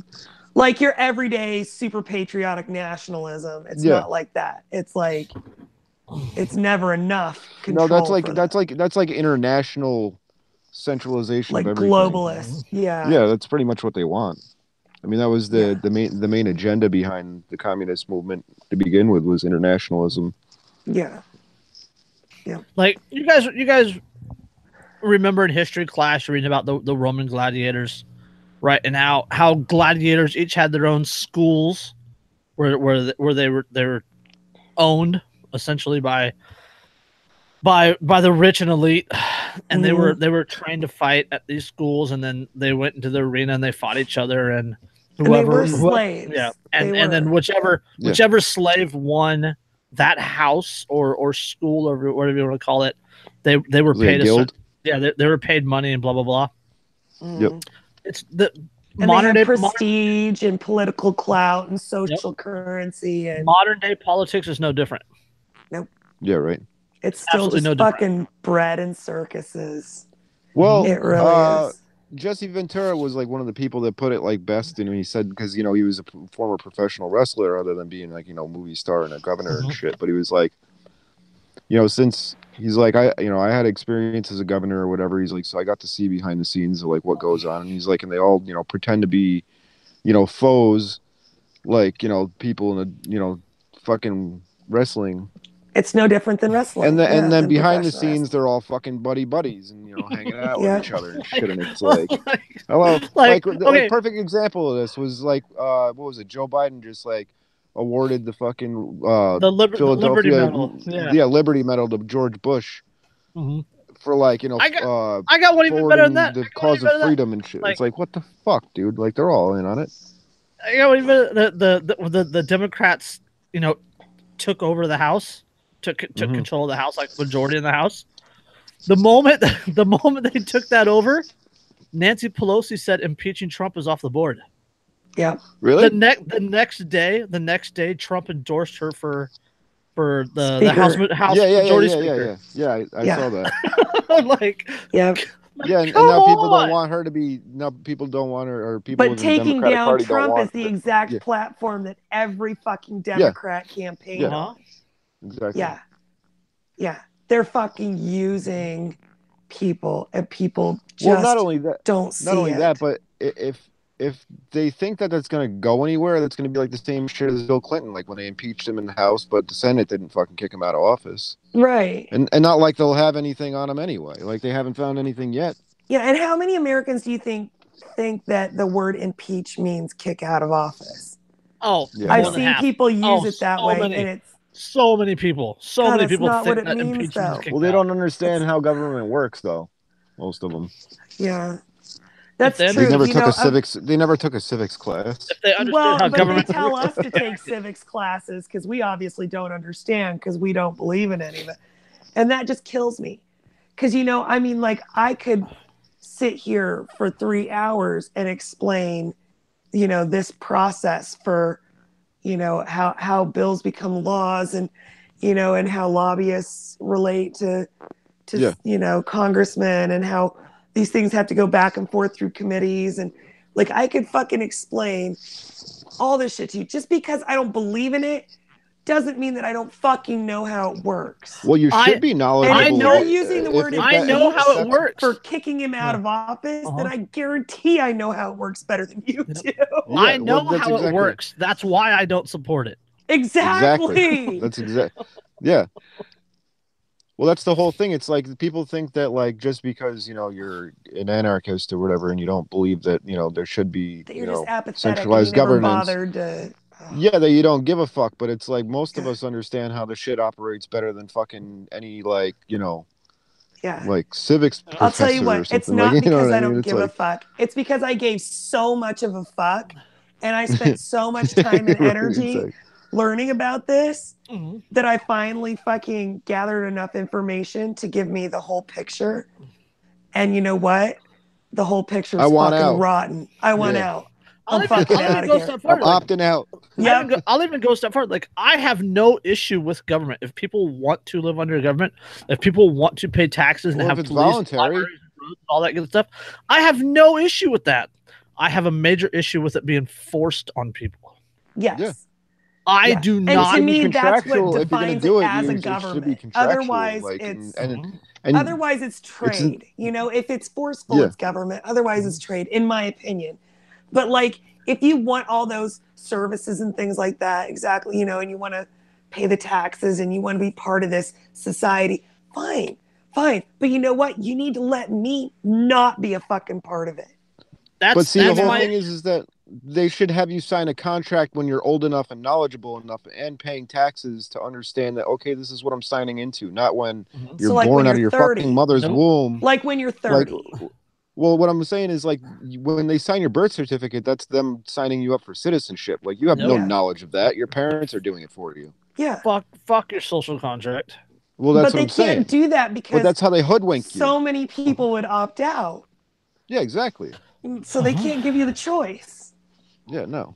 And that's our beef. It's like, oh, well, we already that there's pledged you no as collateral choice. against the fucking national debt. So But you're in, bud.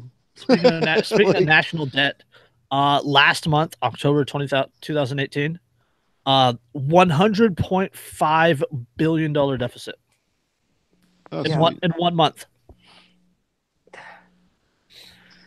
Well, what at This this is point, totally really, what does it matter? sustainable, though, you Well, guys. that's totally like, it's drops in the bucket. Drain the Future- swamp. future- Drain the swamp. future We need. generations- We need more tariffs. That's what we need. We need more tariffs. But what did that chick Well, I from New think York say? What do you mean? How do you pay for healthcare for everybody? You just pay for it. God, I cannot Well, my wait. suggestion. I cannot wait until that lady gets into office and falls completely flat on her face. Yeah. She will be the same as Bernie Sanders and Ron Paul. Who Cortez Yeah. or whatever. Yeah, Like yeah. she will she's get into office. She will get into office and do absolutely fucking nothing. Yep. Because she's too fucking stupid to even Well, function. I'm sure she's probably got handlers because they're grooming her. Yeah. Well, yeah. I mean, but Bernie Sanders, like, is one of her 'Cause- handlers. Yeah, well, And- yeah, exactly. And he That's what I was mean. so fucking successful. What's the last bill Bernie Well, got they- passed? Yeah. But think about this, right? Like that's the thing that you say that like Bernie wasn't successful. Like, yeah, he wasn't in terms of gaining any kind of like substantial platform, but he spread the idea of socialism, which is He did. fucking way That's detrimental. true. Yeah. You know what he I mean? did. And like, and she's just kind of taking up that mantle to kind of like spread it to the youth even more. Yeah. But at the same time, I also see a rift within like, the millennials, because I see that there's a lot of them that are like uber fucking conservative, like Yeah. way more than like, like a lot of the kids, like when I was young, like were like, I don't 'Cause even really they're- remember a lot of the kids being conservative when I was young at all. It's polarizing now. Yeah, yeah, and you know, totally is. and when we were kids, like there were kids who were a bit liberal and kids who were a bit conservative, but you know what? We hung out together and we were Yeah. nice to each Yep. other. Kids these days, though, they have zero tolerance. Oh yeah, totally. Zero tolerance for kids who are on the other side of the ideological spectrum. They don't have anything to do with each other. Well, I think And it's kind of social engineering in a way. yeah, and if you think about it, Jason's right. It's very polarized. It's so much more Yeah. polarized than it ever was. Well, It's that's what I classic mean. divide and conquer. Yeah, exactly. And Yeah. when they push this kind of social engineering where it becomes polarized and the parties become more radical, it's like the harder the pendulum swings one way, it's going to swing back the other way just as hard in a reactionary sense. Because Yeah. it's like, okay, well, these people are getting radical. I got to get radical in response. You know, so Or it's don't just think like of it kind as of a like builds and pendulum. builds You until can it comes think of to a it. head. You can think of it as a boat, and it lists, and then it lists even further Yep. the other way, and then further until Yep. finally it fucking capsizes Yeah. and everybody exactly. drowns. You know what it makes me do? What? Buy more food and water and ammunition. Yeah, right. Exactly. I just finished the And you know 299 days series. You know what? You got your I'll high tell you ground what. picked out. I don't prep because I fucking hate people or I want to go looting or anything like that. Look, It's just shit hits wise. the fan. I am Yeah. boarding up my fucking windows. I am boarding up my door. You will not see me again until shit calms down. It's not about hurting anybody else. It's about not being fucked with by any of you stupid motherfuckers that cause. And see, I ate top ramen for a month straight in 2009.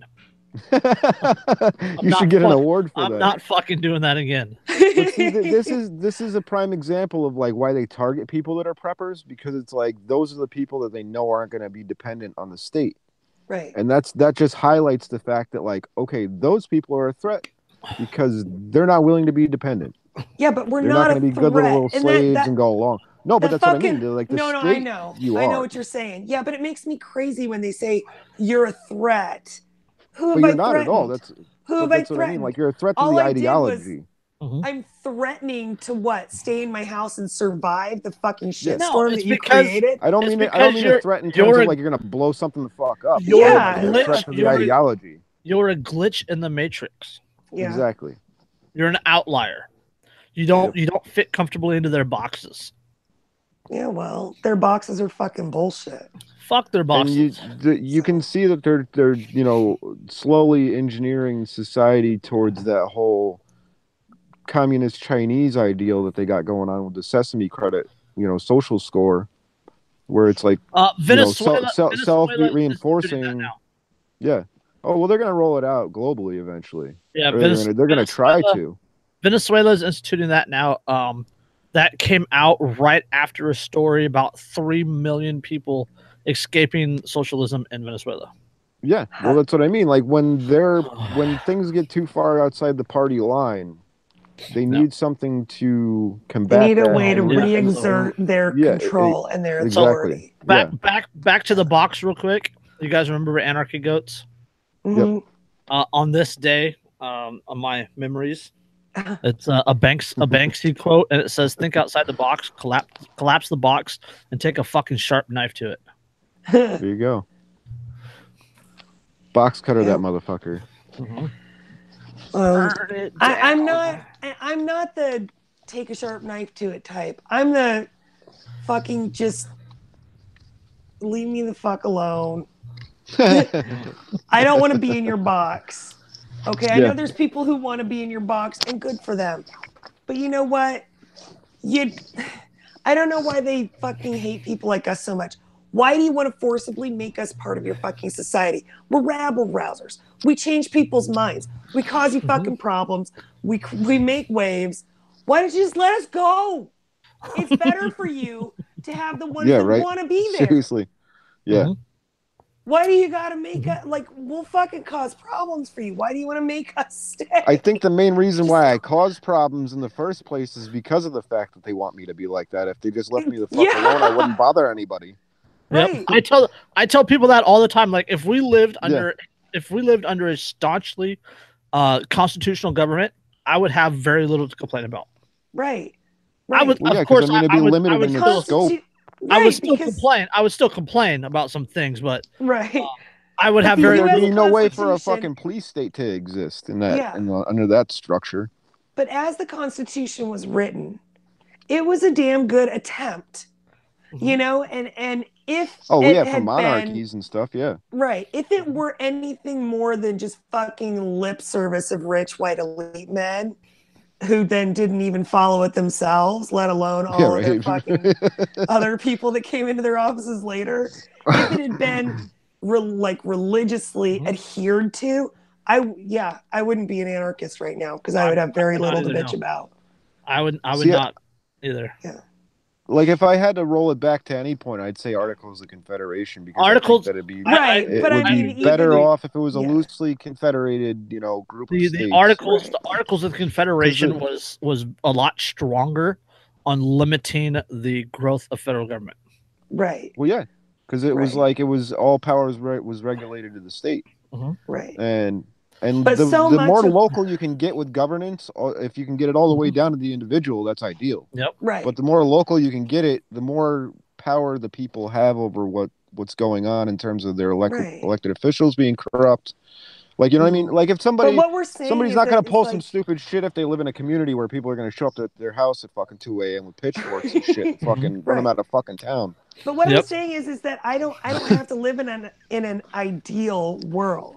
A constitutional world would have been good enough where I didn't feel like I had that much to bitch about. You know, like Yeah, but it now would it's have been just like good ever enough. expanding government reach. Yeah. So it's like, and there's and in regards to like this it's your subject, duty to speak And up. the biggest mistake they made was to still keep preaching the fucking Constitution, even as they were wiping their asses with it. Oh yeah. That's the big fucking mistake that they made. With people like me, anyways. You don't fucking make me take an oath to this piece of paper when I, like when I joined the military, and then wipe your fucking ass with it and expect to maintain my loyalty, because that's hypocrisy. in regards absolutely. in regards to this subject, there's a really good opinion piece on theweek.com. We should chop America up into 7 different countries. Huh. And it basically outlines that idea that Like cultural regions, kind of. yeah, like northeast, south, east, the Midwest, the West Coast, California, Oregon. Because I mean, there are literally cultural regions within this country. Like, you know what I mean? Definitely. Like the deep south is like a cultural region. Yeah. Like, but yeah, it's a really good article about just that thing about how we're two different coast to coast, north to south, east to west. for one size fits all. Culturally, we're too different for exactly a one size fit all government. Like we all Isn't that fit what in the same states sort of box. were supposed to be, though? The Supposed states to be, were yes. supposed to be Yes. cultural regions, and people were supposed to be able to take their pick and vote with their feet and live in the cultural region that best fit themselves. We have 325 million people flung across 3.8 million square miles. A majority will always feel forgotten by Washington because they are. Yeah. Consider that the House of Representatives has 1 member for every 747,000 Americans. Well, yeah, And- anybody and who's the- not an electoral college delegate or a fucking lobbyist is forgotten by Washington. I mean, Yeah. Well, Jesus you got to Christ. think about this, because the further government could become centralized, the more disconnected it becomes from the local populace. And that's why I was saying, if you can get governance down to at least the local level or whatever, like the more local you can get it, the or better the off you neighborhood are, level, because, or yeah, exactly. Yeah. But I mean, like, if you can get it back to the state level and then roll it back until people can transition to, like, self-governance, I think that would be ideal, because then that would be easier transition for people, as opposed to say, let's burn the whole thing down and then figure it out afterwards. Because but you know that the tide is pushing the other direction. The tide is pushing towards centralization. The tide pushing the direction, but you can never vote for freedom. No, No, you can't. well, no, that's the whole thing, and that's the difficult position that you get put in, right? Because it's like you really have no choice of scaling it back, because that's not up to you. Yep. Right. That's why I say that education, like person-to-person education about these principles, talking to people, opening their eyes to this, Honestly, that's to me legitimately the only way absolutely. to make it happen. You can break it. You can break it all the way down, and I remember where I saw the quote. I remember the article about it, but it said that a strong community makes police obsolete. Yeah, it does. Right, and you can scale that up from a strong community to a strong town, to a strong city, even on Halloween, right? Okay, so my driveway is the first one in our neighborhood, and this is a neighborhood with a lot of children in it, right? And everybody's got like 1 to 4 acres, and they're big houses and it's spread out, but we're the first driveway in the neighborhood, and I'm sitting out at the end of the driveway with my little candy bowl because they're big properties, so a lot of people sit out at the end of their driveway. So the kids don't have to walk. Yeah, exactly. Yeah. And people were just screeching into the fucking neighborhood and gunning it, because everybody has somewhere to be. So I'm standing out there in the middle of the fucking road. You're like, slow the fuck down. With my flashlight, slowing people down, making people stop, and telling them it is Halloween. Like there are kids all over these roads. And I'm telling people, they're going to be running out. Slow the fuck down. Yeah. If you kill my kid, I'm going to hurt you. And, and one lady that had come by and she's like, it's great you're doing this, but you could probably call the cops and they would send a squad car. And I was like, no, why? I got it. I'm good. Why? Like, I don't understand why people resort to that. Like, if you can handle something on your own. I don't understand either. I was like, no, I got it. Delegate that to like a fucking external, quote unquote authority. Like, fuck that. I'm like, I'm right like, here. be responsible for your own driveway, shit. Exactly. Yeah. And I'll fucking do it. I don't mind doing it. I'm standing here anyways. Like, and I got a flashlight. That kind of attitude that like that. I mean, not that like she got an attitude with you, but you know what I mean. No, like, she didn't. She was really nice. No, but I mean the mindset. Yeah. Is what plagues the whole, fucking you don't have to society. Do that. There's a state agent for that. Yeah. No, I'll handle it. It's my neighborhood. I care about the kids in this neighborhood.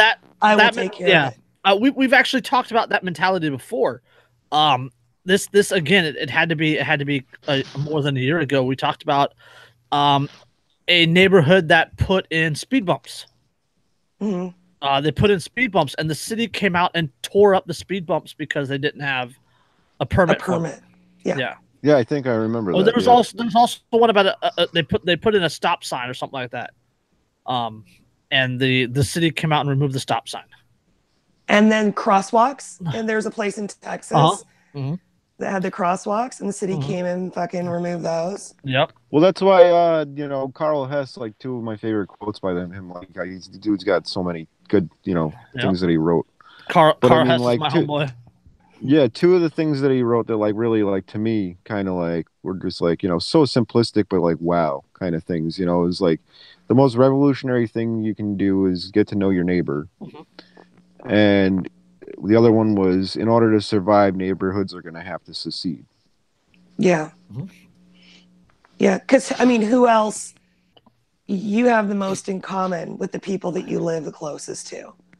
Yeah. And that's the problem is, like, nobody wants to get to know their neighbor anymore. Yeah, it's so hard. People are so fucking antisocial these days. Well, that's what I mean. Like, they used to be very community-oriented. People used to, like, if you're out of sugar, you go over your neighbor's house, they would hook you up.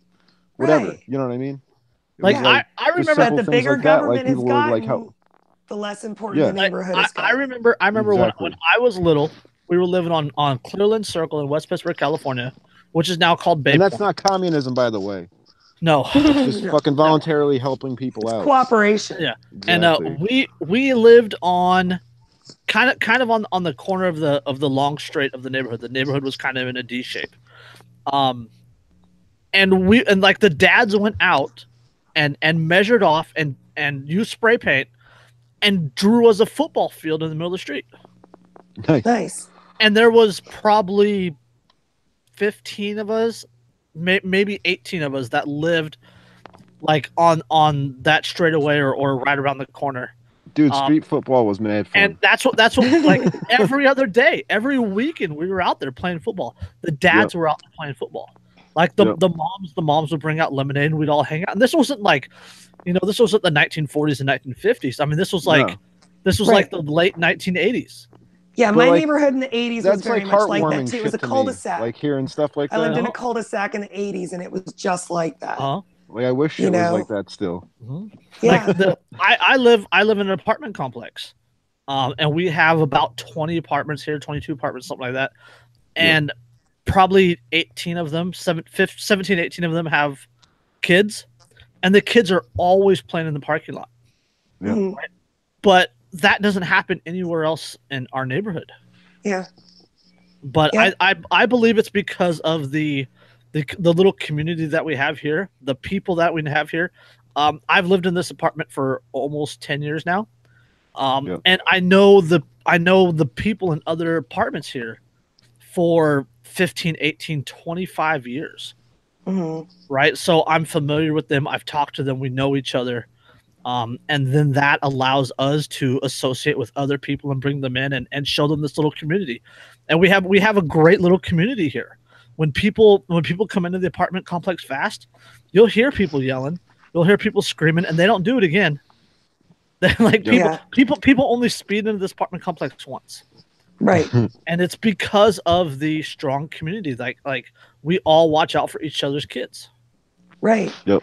Yeah, and That's when how I it was should be, growing though. up, there was a dead end road, and like it dead ended right here, and then there were two cul-de-sacs coming off of it, and the next crossroad was like down here. So we had our own little like niche in town that was these two cul-de-sacs facing each other, and every house had kids except for like the token like 2 or 3 grandmas that were living on their retirement out, you know, and all the kids would go to one of their houses for cookies, and you know, we'd tell scary stories in a circle or whatever, you know, and it was just like we were just like this semi like feral pack of kids that just ran around at everybody's like in the central cul-de-sac areas and everybody's backyards, and we all knew what the inside of everybody's houses looked like, what there was to do, and whose mom next, and like, and all the moms knew where we were at. We'd leave one mom's house, and that mom would call the other moms and be like, "Hey, the kids ran over to so and so's house," and it was just make sure they all get there. yeah. Like that's how it was when I was growing up too. That's how it was here too. And on top of that, like the other parents gave each other parent like permission to punish the kids. Right.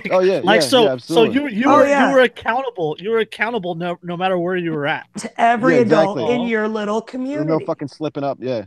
Right. Yeah. Yeah. And then these days also, kids are so overscheduled. Kids just don't have time to go out and play in the neighborhood anymore. You know, and I noticed that because there's very few kids that ever come out after school anymore. 7 or 8 hours of schooling plus, you know, an hour or two of homework. And then activities, and then you know, like sports and stuff like that. I think like what Nintendo came out in like 1989 or something like that, right? I want to say 85.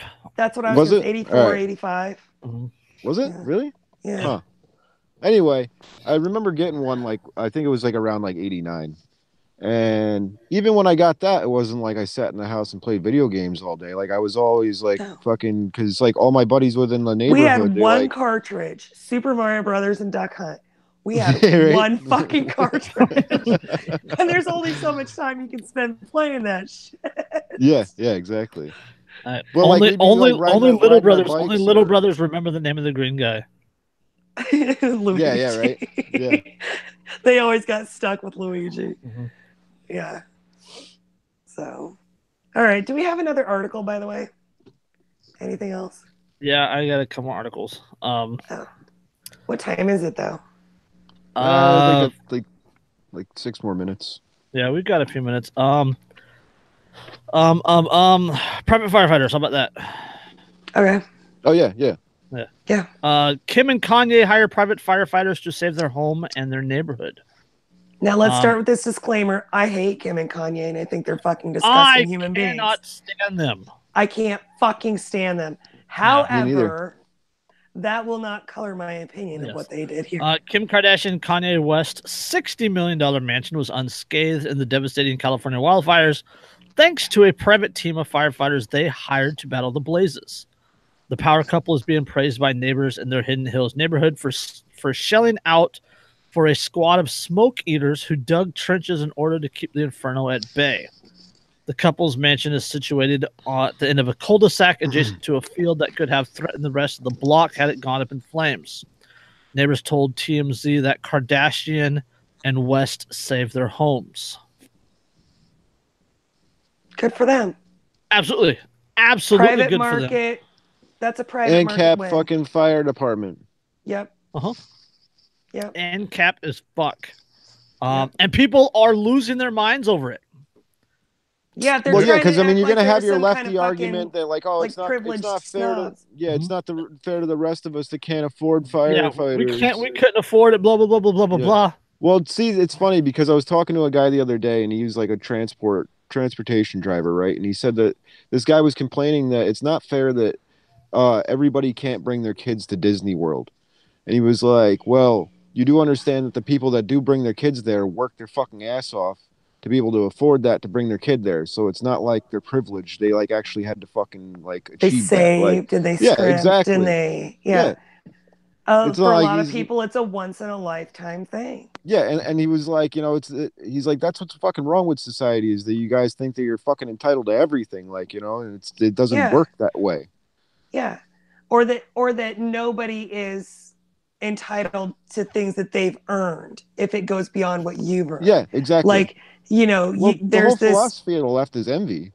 Yeah, exactly. It's the philosophy of envy. Yeah, you can't you can't create equality after the fact. No. In order to have equality after the fact, you have to hold back someone else. Or you have to steal from someone else. Yep. The only true equality is the equality from the start. Mm-hmm. Yeah. Well, that's the whole difference is that it's equality of opportunity over equality of outcome. But they'll say, we don't even have equality of opportunity. Some people are born into wealthy families, blah, blah, blah, blah. Opportunity isn't being able to pay for everything you want. Opportunity is there is nobody stopping you from earning it for yourself. Yeah, exactly. That is that's how this world works. Yeah. Nothing's fucking giving to you ever. I mean, unless you do fucking are born into a wealthy family, which is fucking not very common. Let's just be honest. Yeah. You know what I mean? But you know so what? everybody fucking else has to go out. Yeah. There's one less person that I have to struggle against to achieve what I want. You already have it. You know, you're not taking this job that I want, that I need to work. Yeah, and I'm not going to try and tear you down because of what you fucking have. Right. Like, Congratulations. I'm just going to go out. Excellent. Good job. Yeah, exactly. Well, not only that, but like successful people. Like, I don't look down on them. Like, there's some kind of fucking, bad person because they're fucking rich or whatever. Like, you earn that, dude. Like, you should be fucking proud of yourself. Yeah. Like, I'm happy for people's success, which is like that's the whole difference between people that have like a victim mentality and And if you can then use that to save your home and your neighbors' homes from a fucking wildfire, more motherfucking power to you. Exactly. I think you're disgusting people, but you know what? More fucking power to you. Yep. I don't give a fuck. I mean, I personally think that you're fucking disgusting. It's about the principle, not the people. Right. But what you did in this case, good for you. Yeah. I don't have to condemn everything somebody does just because I think that they're a fucking miserable excuse for a human being. So exactly. When somebody does something right, you gotta, give credit where credit's due. Exactly. Yeah. Give the devil his due. Literally. Yeah. Illuminati motherfuckers. Yeah. But I mean, like, where does this mentality come from? My house burned down and yours didn't. That's not fair. Your house should have burned down too. Yeah, right. That's literally like holy shit. The way these people think. Yeah. So, it's a great way so of putting it. if I had enough money to buy my house or to like build my house out of fucking concrete and slate and insulate it against, forest fires and shit, would that also not be fair that my house didn't fucking burn down? Just make it out of 9/11 passports. You're right. But you know, there's like philosophically speaking, there's no difference between building your house to withstand firefighters and hiring people after the fact to keep it safe from firefighters. Yeah. Both, or from forest fires, wildfires, both of them require extra money, you know? And so, I mean, would these people be just as pissed at somebody who lived in an underground bunker whose house didn't fucking burn down in the fire? You can also... The campfire in Northern California, that's the one without all the celebrities. Right. Yep. The total just updated. 77 confirmed dead, 10,364 houses, 259 apartment buildings, 418 businesses destroyed, just over 150,000 acres. Full containment is hoped by November 30. Yeah. Well, and how many people are missing? Example of 1,014. Wow. Yeah. So this is a prime example of the vast difference between private and and public. I guess you could say public, private sector and public sector. Yeah, it's worlds apart in terms of the ability to do their job efficiently. Yeah. Yep. And how did the conditions one has incentive, the other doesn't. Such because of the fucking government. There you go. Jason knew what I was asking. I don't want to. It's not 100% the government's fault. It is. Right. It is well, I mean, not 100% it is a the natural disaster. It is the libs in California that like don't want to endanger the fucking no. wildlife. It's not even. It's not even that. And, like, clear the brush. That bears responsibility. That definitely carries part of the responsibility. Other part of the responsibility belongs to PG&E and the corporate protect or the corporatism that the state gives them, the artificial monopoly. The other part of it is. We're in a drought. Yeah. We haven't had rain since May. Wow. Right. Yeah, that'll do it. 6 months, 6.5 months now without rain. And you guys dry to the fucking bone. And you guys have those Australian self-immolating trees there, don't you? We do. Oh yeah, what are eucalyptus? We do have some eucalyptus here. But the campfire started on wasn't that like a back surgeon of the grid or something? Camp Creek Road. It was started by a PG&E transformer. PG&E is Pacific Gas and Electric. Yeah, that's our government sanctioned monopoly. Guess who sits on the board of directors for that? Oh, I didn't even take it a step farther. I'll take it a step farther than that. When the email came out that PG&E admitted that they had a transformer sparking in that area. Yeah. PG&E's stock dropped 30% the next day. Yeah. The day after that, the California Inspector General came out and said that if PG&E is to blame, we don't want them to go bankrupt. They were going to bail them out. They promised to bail them out. The stock dropped. The stock jumped 40%. Yeah. Well, guess who's on the board of directors? 30 and then it jumped 40. Mm-hmm. The Rothschilds are on the board of directors. Surprise! So I mean, we can go into the whole government monopoly on government sanctioned monopoly on this. Right. With the government. Well, let's just say that there are the San Bruno gas line explosion a couple of years ago. Last year the Santa Rosa fires went through Napa Valley, through the wine country and all that good stuff. Yep. Right, killed dozens of people, hundreds of thousands of acres of land burned, homes destroyed, businesses destroyed. Right. Terrible. August of this year, the California State Senate sent a bill to Governor Moonbeam's desk, and Governor Brown signed it, allowing PG&E to raise their rates to pay for that lawsuit. Wow! So they took it out on the customer. Yes, after the San Bruno gas line explosion. That's like the same thing with the banker bailouts when fucking. That's exactly what it is. 2008. That's exactly it's corporate. So there's that aspect of it. So let's say that there are 10 factors that contributed to these fires and how bad they are. Three major factors. But I'm just saying in general. Let's say if there were 10 factors, 7 of them were created or exacerbated by government. Yep. You know, and that's how these things typically go. Yes, like absolutely. And the funny thing is they get tons of federal aid too now. Right. After the whole resistance thing, after bashing Trump, then they begged Trump for money. Yeah. The irony is fucking well, palpable. But it's not really that's Trump the that they're begging. I mean, it's that's not that's his the money. state, right? That's the state Yeah. begging it. It's not any of their money, really. The area, Paradise, California, Butte County, Yeah. Northern California. It's like 80 miles north of Sacramento. That is a conservative area. Yep. Right? They're largely ignored by the state until something like this happens. Yeah. Well, like you were saying, like a lot of the That's up in like outlying Redwood area- territory, right? No, Redwood's on the coast. This is at this is more eastern. This is on the eastern side of the valley, in the foothills. All right, gotcha. Paradise was actually one of the stopping points for the original stagecoach runs. Okay. And it's one of the jumping off points into the northern Sierra gold countries. Gotcha. Oh, nice. All right. Yeah, so right. like, I was for some reason thinking it was closer to the coast. I don't know. You were saying that pretty much all the outlying area, from like the urban areas within California, you said they're pretty much all conservative anyway. No.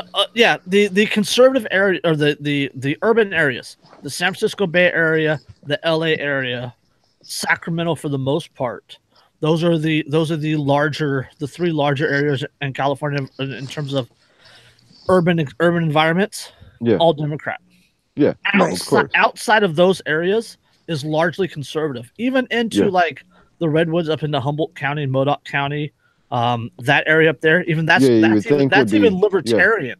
Yeah, well, believe it or not, Oregon and Washington are the same. It's the big cities that run everything. The Portland area, because a lot of Portland, people that used to Eugene, consider Seattle. themselves Democrats see that Democrats aren't anything like they ever claimed to be, and they said, "Well, fuck that," and they went libertarian because they were like, "Okay, well, these guys are actually about freedom."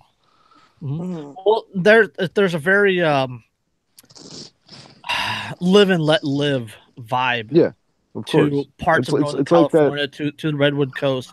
Well, anytime you get out into more rural areas, anytime you get out into more rural areas, it's like over that here, in upstate New York. Yeah. You guys are familiar with the state of Jefferson, right? Yeah. The secessionist movement of Northern California, Southern Oregon.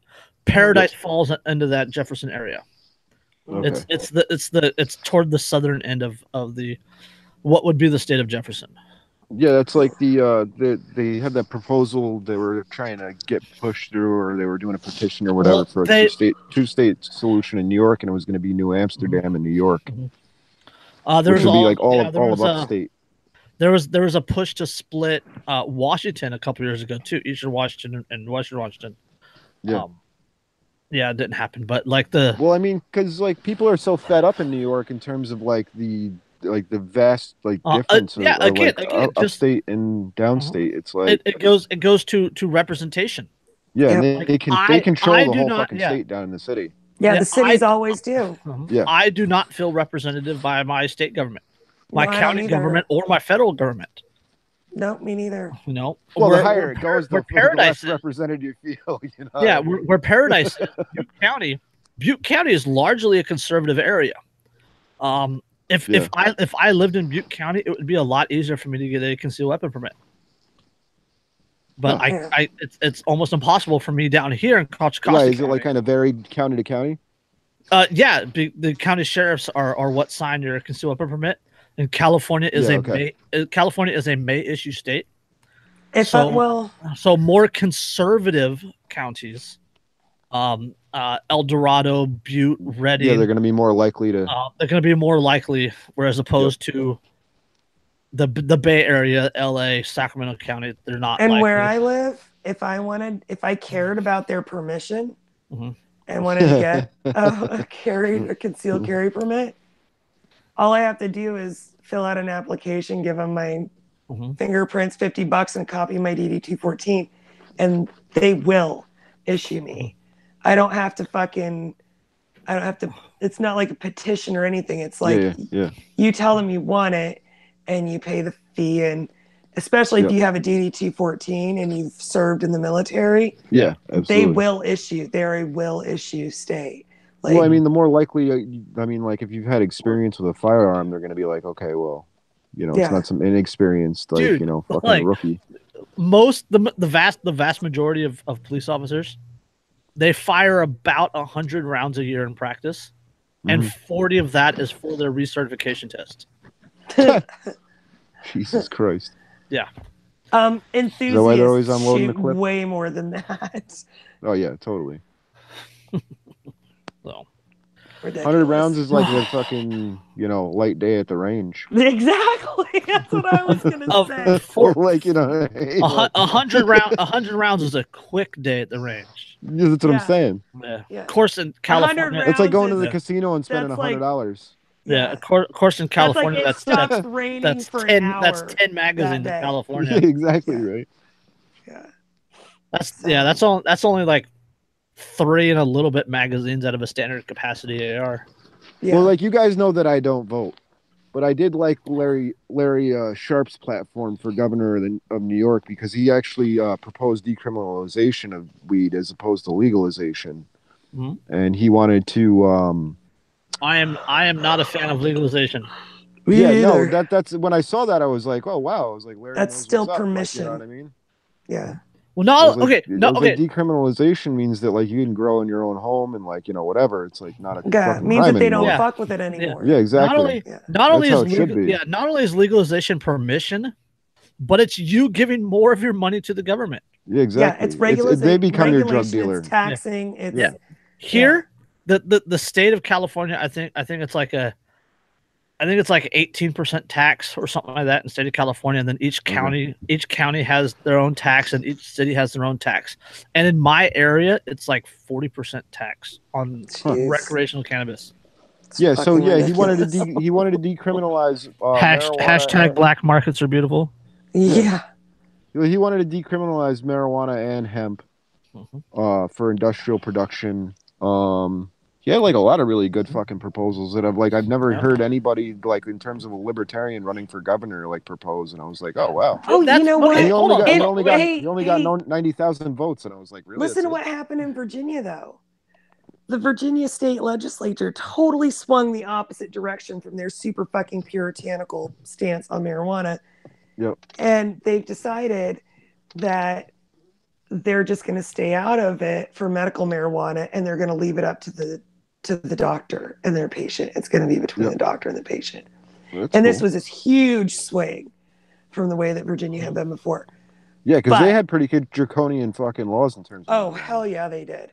But you know what? And I guarantee you I could get it like that. But will I?